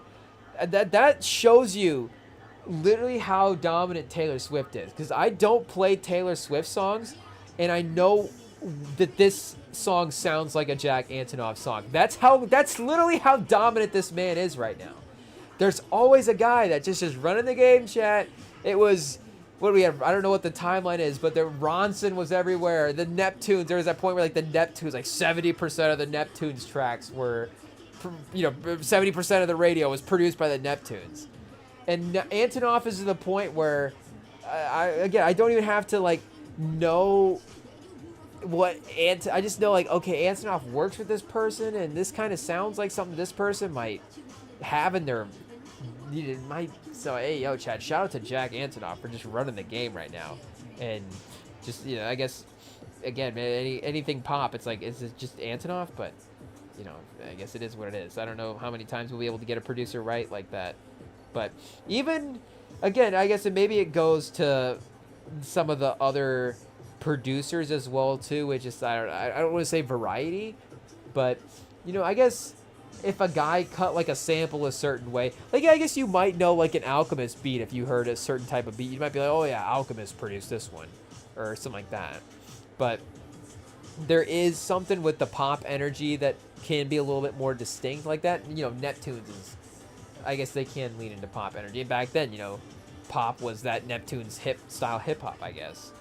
But yeah, chat. Hey yo, so right, we just and I guess he's won producer of the year at like the Grammys every year, every award show. It's just like, oh yeah, Antonov wins producer of the year. But this is why, chat, because you don't even have to, I guess in the numbers say that everybody plays Taylor Swift songs, but you just go to a mall, and then after you leave the mall, you can queue up a song in your Spotify and be like, wait a second, is it the same producer that we heard at the mall? That sounds like it. But yeah, shout out to Doja Cat for really crushing the song here. So hey yo, chat, gorgeous, good track. It is what it is. Stranger. Okay, I don't know if Antonov... Maybe Antonov is the guy on the project. Let's see. Oh, Antonov is the guy on the project, chat. Hey, yo, so that's why it sounds good. And Soundwave! So are Antonov and Soundwave just working together now? Wait a second. Is Soundwave on the other tracks, too? They have Antonov's name listed first. So, it is what it is. Soundwave... who's this George Daniel guy listed over Soundwave, chat? Hey, yo. And I guess, here we get Mark Spears listed on the written by... See, I guess I'm not a good fan, chat. I should just know Mark Spears Soundwave, but I was looking for Soundwave. I guess that's what I look for on the Spotify instead of Mark Spears. It'd be one of those things I'd have to go back and be like, wait a second, Soundwave was on that? Oh, Mark Spears, of course, shout out. But yeah, listed on the production as Soundwave, listed on the writing as Spears. And speaking of Swift, chat, ayo, they might have given her a demo tape for the vocal performance on this one. But yeah, shout out. That is, of course, Antonov and Soundwave working together on GNX. So the production from that album is great. We love bumping that. It would not be, of course, surprising for them to collaborate on another project and for the production on that to be catchy and something we liked. So that's good, chat. I do like the fact that I'm consistent with myself anyways. Like, I'm like, okay, I know that I like Soundwave, and I just randomly turn this on, and it's like, oh, wait a second, Soundwave is on this? So, I guess Y2K is listed on production for the first track, Cards. Let's see here. Jealous Type, Y2K again as well. So, Gorgeous and Stranger. And Soundwave has worked with Taylor Swift as well, too. I don't really know. Well, I'd have to go look and see what tracks he's produced there. I know that, again, in the Antonov collaboration, he's worked with Taylor Swift. He also has, of course, worked with Beyonce. I mean, he's worked with a ton of other artists, but just other, major, pop-type artists as well, too. He's also worked with Beyonce, and I don't know if he's worked with Antonov on those Beyonce songs or not, but yeah, I guess they know that is they're a powerhouse, production team together for sure. And you could argue again, just based on the careers that Kendrick and Taylor have had, in the influence that they've had, that they could have just individually in their own rights. And I know that I guess Antonov wasn't necessarily like a Taylor's producer her entire career, the way that Soundwave was the producer for Kendrick. At least I don't think. I know that he has been recently as well. But with the way that he has recently helped shape her sound, and with the way that Soundwave has helped shape Kendrick's sound over the years, that they're just individually two of the most influential working right now just in general. So, I mean, again, the fact that they'd be working together would make total sense, that they would just be collecting hits when they team up. But yeah, do we get them for a third song in a row, chat? Let's see what we got here. So yeah, it's obviously clear that Antonov was in some type of EP. Oh, maybe not. Maybe she just stacked all the Antonov hits early on. So this one says Kurt McKenzie, Scrubs Riley, and Jeff Giddy Geltman is production for this track. So maybe we got to stop looking, because if it's going to be names we don't know, then we're like, that track list. I guess that track is not as good. But it does keep in the same vibe as the other ones as well, too. So, she's curating the sound well. Yeah, the runtime in the track listing is, of course, in a little bit more of the just run-timeable for us as well. And that SZA track just right in the middle of the album, chat. Hey, yo. Perfectly placed in there. But, hey, yo, pause. Oh, chat. I don't know if we got some hidden features on here as well. Like, let me mute real quick. Is this Doja Cat?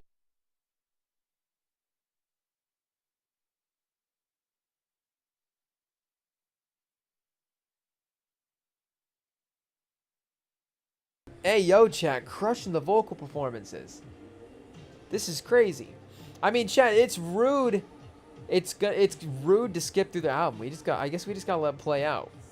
It is what it is. You know? If the songs are good, and the songs are hitting, the songs just have to be played. So we gotta give Doja Cat her respect and her time earned. Chat, if we listen to 20 Young Thug tracks in some of that first half of the album, we can, cleanse with a Doja Cat album. I'm just, the Young Thug album was obviously great. But Doja Cat does seem to have a little bit of a better curated project here. So shout out to the hot start for V. Am I saying it right? Is it just V? They? Via? What do we got? Doja Cat hanging from a tree in a yellow paragliding shoot, I guess. Shout out. I mean, that's obviously what it is, but I guess I just had to get a close up with Doja Cat chat. Shout out. Am I just randomly scrolling the Doja Cat Instagram? No. I'm still obviously got the Spotify pulled up. And, I mean, I'm reading production credits. Check the tapes, chat. I mean, I've been reading production credits, so they've had to be emerging from somewhere. And I don't know if she posted them on her Instagram. Because I'm not there looking, chat, obviously. So if they are there, just screenshot it and send it to us at REMINGTOM on our DMs or on Instagram. I guess you don't have to. What are we, old men chat? Just DM us it over at the Instagram, and we will appreciate the help with the research. But here we go, chat. SZA.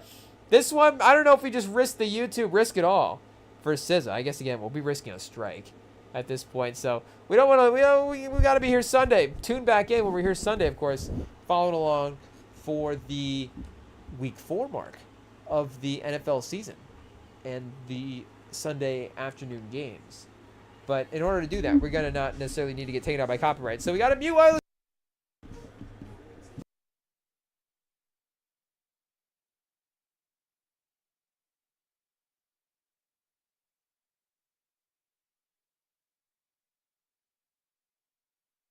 The bounce is back, chat. Hey, yo, whoa.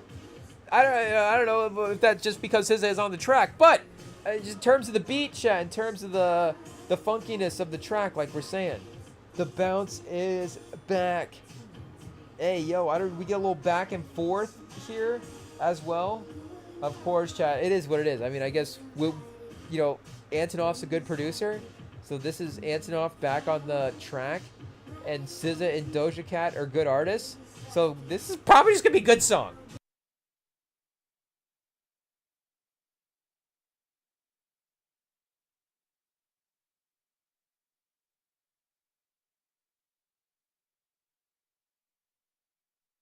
And I feel like, is SZA more just a back vocal at this point? Or can't really tell if it's like layered Doja Cat vocals. But it's not really like a duo performance per se. I guess we're going to get a verse and, her on some kind of hook verse performance is definitely, oh, chat, did I just close out the internet tab? I just realized I didn't have any internet tabs open here. Wait a second.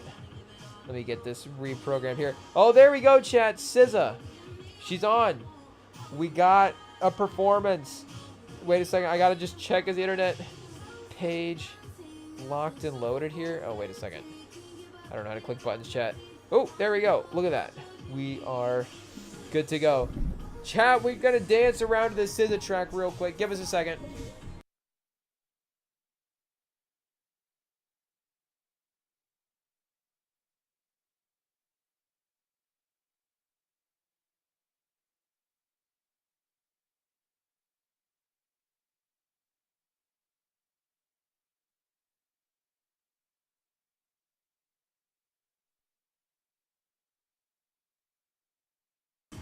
Hey, yo, chat, the song is Take Me Dancing, so I think we might be doing just that. Imagine, chat, I didn't realize I was going to be listening to Doja Cat at the gym tomorrow, but a little workout to Doja Cat is going to be crazy.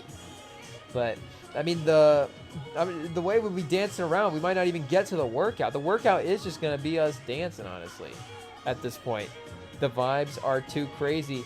And, you know, you get SZA on a track, sometimes you do want to, you know, her vocal ability is so great, and her ability to, you know, evoke the emotions in her vocals are just so incredible that you're going to want to lean into that on some of the tracks, and sometimes the tracks, they do tend to be emotional tracks. So the fact that SZA can find herself on just an up-tempo track like this is fun as well, too. I guess that's why Rich Baby Daddy is fun, chat. Hey, yo. In terms, I'm just trying to think of recent features that SZA's done as well that would be a little bit more like that than, say, because like Telekinesis from, of course, Utopia 23 would be a little bit more of a crazy performance. But a lot of her performances, again, around that time would have been more in that type of, you know, more crazy range, going for the octaves. Is that the word for it, chat? The octaves in the project. But yeah, SZA dance track, much needed, chat. Definitely gonna be re-listening to this one. Okay, a little bit more trap with the drums this time.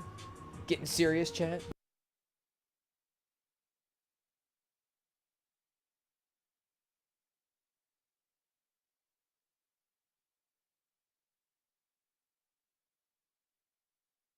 And maybe we do just like rapping, chat, because I guess we could use a couple of verses, to be honest. I need a couple of verses.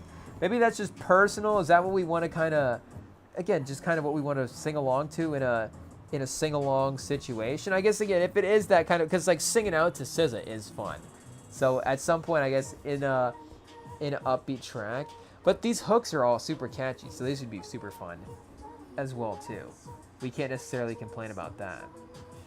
But, you know, again, the production on this one is pretty crazy. And it does straddle while maybe not necessarily being a full-on dance track the same way, you know, the bounciness the same way the other ones are. It does have a up-tempo energy with the way the hi-hats are sitting in there. And there was like a little like digital sound in the mix that does give it a sort of, again, just kind of a funky vibe that keeps the aesthetic alive as well. Oh, chat! She wishes delivered. Look at this. We got people delivering in NFL replays. We got just Doja Cat just delivering on demand on an album. I don't know if she just edited that verse in real time, threw that on there. Hey, yo, chat. Right when we want a little verse from Doja Cat, she drops it right into the mix. Oh, chat. I was gonna say the first track that is without Antonov on it, but he is listed as the third producer this time. So I don't know. Maybe he was just sitting around pointing on this one versus actually at the keyboard. I don't know how that works out. But I was gonna say, is Jack Antonoff Alistair O'Donnell? It's got written by Alistair O'Donnell, but no, he's listed as a writer as well too. I don't know if Jack Antonoff would be a name that would be like, oh, that's my stage name, but I also actually am Alex O'Donnell or whatever that guy's name was. Shout out, probably one of the best in the business, I'm sure. But yeah, I like the change of tone with the SZA feature there. We've got a little diversity now in the middle stretch of the album, because like we're saying, we do like the vibe. It doesn't mean we want every beat to be the same and we want it to be repetitive. It just means there was a aesthetic, a branding, you know, a tone of elements to borrow from a certain thing that we thought maybe the inspiration would be a fun place to go to. But you can see the B-side cuts kind of turning into a little bit different of the production. Oh, okay, no, we're turning up for this one, chat. Hey, yo. And we'll see if we have to go a couple tracks before she gets back into those Doja Cat bar back, because I like the way she raps as well too. It's just kind of fun. But oh, there's it right there, chat. Bam, perfect. I think this is just the way she makes music. We shouldn't doubt her, chat. It is what it is. Silly and fun. You don't think she's gonna bring out all the stops for a track like this? This is gonna be one of the ones that she knows we're gonna be bumping afterwards. Chat, if we can queue up the right song before the aux, like if we can get the right song to lead into one of these Doja Cat songs and get it to hit just perfect, then that would actually, it would really work, I think. I know maybe the boys would be like, okay, I don't know if we were expecting Doja Cat to be played. Again, it's just a personal, it's just the way that the you pass the phone around the friend group rotation. I don't know if that's necessarily what they're queuing up. I'm just guessing. You know, I'm not saying that. Again, I'm not judging them. I'm saying they're all anti Doja Cat. But you know, again, we like them here on the Rim and Sam Pod. We'll overlook some of their weaknesses. But if we're able to work it into the aux mix at just the right time, the energy of the way it could be played could, and you know, again, just listening to new music, new artists, anytime you're introducing a song into a public, you know, say public, like you're hanging out with your friends, but you know, anytime you introduce a song into a social, there we go, a social setting like that, and it's new, or maybe you have the risk of it's a song that you know that they're not going to know, and the words are going to be out of an option. That is a little bit of a risk, and you have to know that the production is really going to hit, and that the beat, and obviously I guess just in general the song is going to be catchy enough for it to land in that type of way. So I don't know if we have to do a little aux research, chat, while we're working the workout aux playlist set, a classic Saturday morning, you know, prep. But we're gonna have to be, I guess, figuring out what JID tracks, you know, fade into a Doja Cat track. Real great. Doja Cat and SZA to JID. I don't know if that's the right combo.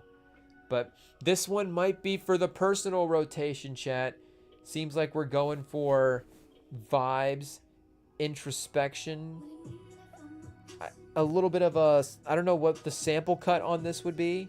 I don't know if we're supposed to know. There was something there that sounded familiar there, I thought, for a second. Maybe once we look it up, we will realize that it was something familiar. But for now, it's just, you know, a good beat.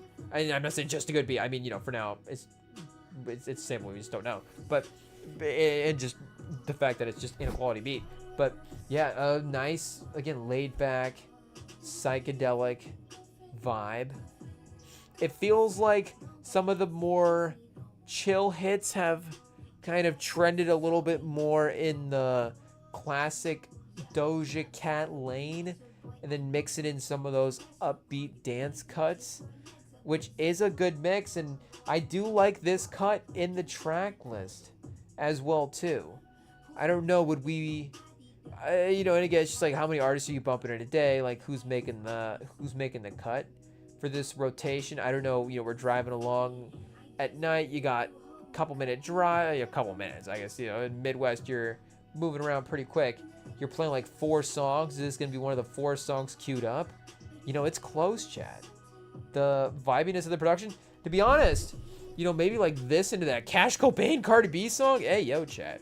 I'll be bumping all the new music in our, you know, driving around. Be great on aux there.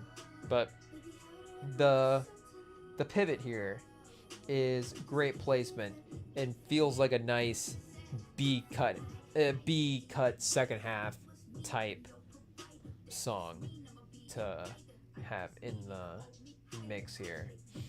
And to carry the rest, I mean, you know, Doja Cat, obviously, again, maybe it is literally just her and SZA that collaborate. Hot Pink had Smino and Gucci Mane on it. And then was there anybody else on Planet Earth? Oh, speaking of Young Thug, chat, hey, yo, Young Thug, Ariana Grande, JID, and SZA. So last time that she was did she collaborate with anybody on Scarlet the first time? I think she did, chat. Had to have been. Let's see. Oh, no, that's right. She didn't. Okay, so I was thinking along the right lines there of questioning that. But then, yeah, ASAP Rocky, Tizo Touchdown, added on, The Joy, and The Joy, I guess, in the last 3 as well, too. So, you know, in the initial projects, for the most part, not necessarily Again, working with a ton of artists as well. Eve and Gunna on the Planet Her Deluxe Edition added into the list as well. But only 4 tracks left, chat. It would be interesting to see if we get, you know, another one of those. I guess maybe the last kind of outro track could... I feel like we'll probably get maybe a every other here. We've got one more time, the every other after this one. And then that would lead us to pause, come back, the outro track, which you could see being a little bit more introspective that way. Oh, no, chat. Okay, make it up. We're sticking in the sort of, you know, R&B. This does feel like we're maybe straddling a little more into R&B here. We'll see where she's going lyrically. The cadences. You know, is she getting sexy with the cadences, chat? I don't know. Kind of a soft flow to start off real quick. Wait a second, let's hit the mute. Oh!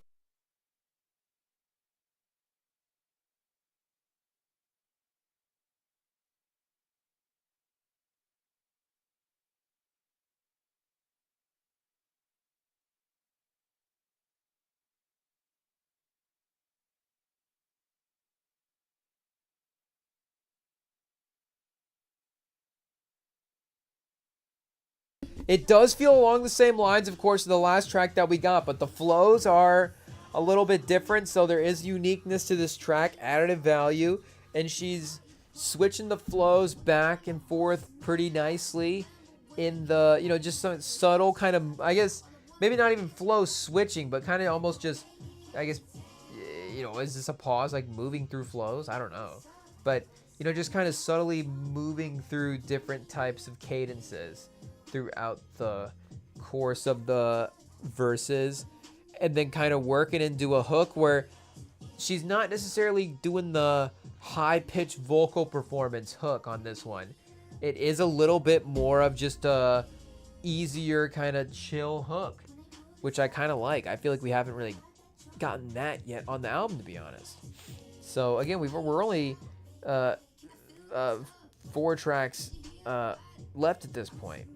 Or I guess 3 tracks left at this, 4 tracks including this one, 3 after this one. So I guess the fact that that is the first usage of that type, I guess, shows you again that I guess just some of the different type of pop energy that was being used throughout earlier on. But again, leaning into a B-side vibe here is fun. We've got back-to-back sort of introspective cuts. The first half of the album was definitely very, very high energy. Again, it's not a long listen as well, but that a little emotional kind of, you know, come down a little bit pause does give you a little bit of a, you know, again, but a full ride experience throughout the album. You're listening along, you're kind of chilling out. I kind of do like that on some of the, if I ever do get in like a longer drive situation where it's like, okay, I'll cut the energy of the start of the drive, like, yeah, let's go, like we're bumping some of these tracks, and then, you know, you kind of settle in, and then you're like, oh, wait a second, we're just kind of chilling, hanging out, and some of these tracks are just vibing in the background, and those are kind of, you know, not necessarily, you don't want to say get lost in the background in the wrong type of way, but those are the, you know, you're just kind of chilling now through the course of the album and having a good time. And the energy gets brought right back up, chat, one more time. Vocals introduced very, you know, kind of earlier into the energy of the beat there. I guess you could say the beat drop, but, you know, kind of the initial swell, and then vocals right in. Oh, chat. So I'm on the Spotify loop. They've got a shot of her in front of the Eiffel Tower. So obviously V is something French, but I don't know what the album cover has to do with French or, you know, really what V means as well too. So here, let me look it up real quick. See, well, let's get IT on it and see if we have any live research about what the hey, chat. Oh, late at night in the Midwest. Don't blame the Doja Cat album. It's not her fault. Shout out. It's just bedtime for us. It's just a scheduled chat. It's a scheduled yawn. It's not even the fact that the album is boring. We like the album, obviously. Again, like we said, the yawn is just baked into the day. It is what it is. Okay, wait a second here. Let's see what it says. Pop. It will be more pop driven. She does say that. Announced on July 21st, 2025. It would be more pop driven than her last album. On August 14th, she officially announced the album alongside a promotional video. Okay, released the cover and CD released the CD and album cover art for V on August 20th, 2025, depicting her face lying down, surrounded by roses. As part of the album rollout, the rapper released a series of alternate covers that visually contain the 80s direction of the record. On September 22nd, Doja Cat unveiled the official cover art showing herself in a tattered wedding dress, hanging from a yellow parachute caught in a tree with the blue sky in the background. In the caption, she wrote, "Falling in love is putting trust in the hands of yourself and others. The yellow parachute represents curiosity and happiness and adventure, flying you towards new experiences and scenes, taking a leap of faith and holding no bounds. The tree represents life and wisdom, giving you a sense of safety within its branches, but the pain from the fall teaches you that those scratches can be healed. You don't have to hit the ground. Love grows upward, but more importantly, the roots that keep you steady. It's the roots that keep you steady. This is the cover of my album." In response to fans' criticism, the rapper defended the new cover, calling it perfect and saying, "You can't make me feel bad for a cover that is visceral meaning. The greatest armor is love and integrity. I will forgive your harsh criticism, but for me, I won yet again for following my heart. If I was you, I wouldn't." So that's what's on Wikipedia about the cover. Ayo, chat. But, I guess lays out exactly what we're hearing in the album. It's great that there was a clear vision for what this album was supposed to sound like and be branded like and all those different things. And again, we weren't keeping up on the rollout for this album, so we didn't even really know what those type of aesthetics, again, were supposed to be in play before we click play. But just immediately on clicking play, it became very clear what the direction of the album could potentially be. And, it's basically delivered on that the entire time. I guess we have this basically 2 tracks left. This one's kind of just starting up. So we can't necessarily, I guess it doesn't fall off in the last 2 tracks, but even still, that'd be, okay, to listen to 12 tracks in a row, 13 tracks in a row, that would be pretty phenomenal. And it sounds like this one is going to be a win as well, too. So, yeah, of course, again, I guess I don't know if Antonov and Doja Cat have worked together as well, too. Is she in the mix for people that he's worked with? Ayo, the producer, is the #1 producer listed on Scarlet. And let's see, for Planet Her, they've got Doja Cat listed as the #1 producer for that album. So, yeah, I guess you're just dropping the big bucks, chat, for the production team on this one. And it seems like it's paid off as well, too. This is definitely a pretty fantastic release. I gotta say, a pretty fantastic release. We've been pleasantly surprised, chat. Ayo, I guess it is, call us out, but pleasantly surprised by the Cardi B and Doja Cat albums. It is, I guess we're listening to them, right? And we're having, at the end of the day, we're having a good time. It's been worth the time, chat, which is always what you want. But yeah, definitely because of the runtime for this one as well, too. I mean, this is crazy. Again, the thing about the Cardi B one is just because there's maybe parts of the album that would be more difficult to recommend, it just becomes a little bit more daunting as well to recommend to people in that type of way. But this Doja Cat album, if they do get intrigued and they want to listen to the whole thing, them getting lost this album, they can get in and out quicker than you can in some cases. So this is an absolute win, chat. Best album of the day. Not to say that the other albums dropped today didn't provide strong competition, but this one definitely ran away with the field and what it brought to the table. So yeah, shout out to Doja Cat for absolutely crushing this chat. One track to go. The outro track, Come Back, is where Doja Cat will leave us for this project. But before we get to that track, chat, we got to tell you guys, of course, like we said before, we will be back Sunday watching the NFL game. So you guys got to jump on with us Sunday. We'll be here for the late afternoon games. Sure, there's going to be crazy stuff in the 1 o'clock games. The late afternoon games are always going to be a good time to watch. And we will get ready for the Sunday night game with you guys on Sunday afternoon. So, yeah, join us here for the YouTube on that. You can find us on the podcast feeds later as well, too. And was having some storage issues, chat. Hey, yo. It is what it is, but hopefully we're getting stuff settled this weekend, and we'll be able to get the feed up and go. Up and going. We're still caught up with releases for the most part. I think we're pretty close to caught up, but with those storage issues, we're having a little bit of difficulty. Like, okay, get this file, get this uploaded, delete, reload, upload, put this on this drive, set it over here, blah blah blah blah. So we're moving stuff around right now. We're gonna get stuff back on the normal schedule, and keep a high standard here on the Rim and Sam pod. We can't let you guys down, because we appreciate you guys showing up for us as well too. So the podcast feed, of course, is still normal. I think we've been worse in the past with it, so thank you guys, of course, for those hanging out on the podcast feed with us over there as well too. When those drop, that is much appreciated, and we love that you guys still love the pod feed. The pod feeds, I guess, is a way to listen to it. But the YouTube, of course, you can find us live, and the archive is accessible, of course, via that, and the main hub of the Rim and Sam pod at this point. So subscribe and hang out with us here on Sunday, and we're here a couple times throughout the week as well too, hanging out and having fun with a bunch of stuff. But yeah, shout out to Doja Cat, chat. Shout out to Young Thug for dropping new music. Shout out to, I guess, Sam Darnold for dropping the Cardinals in their game. I don't know.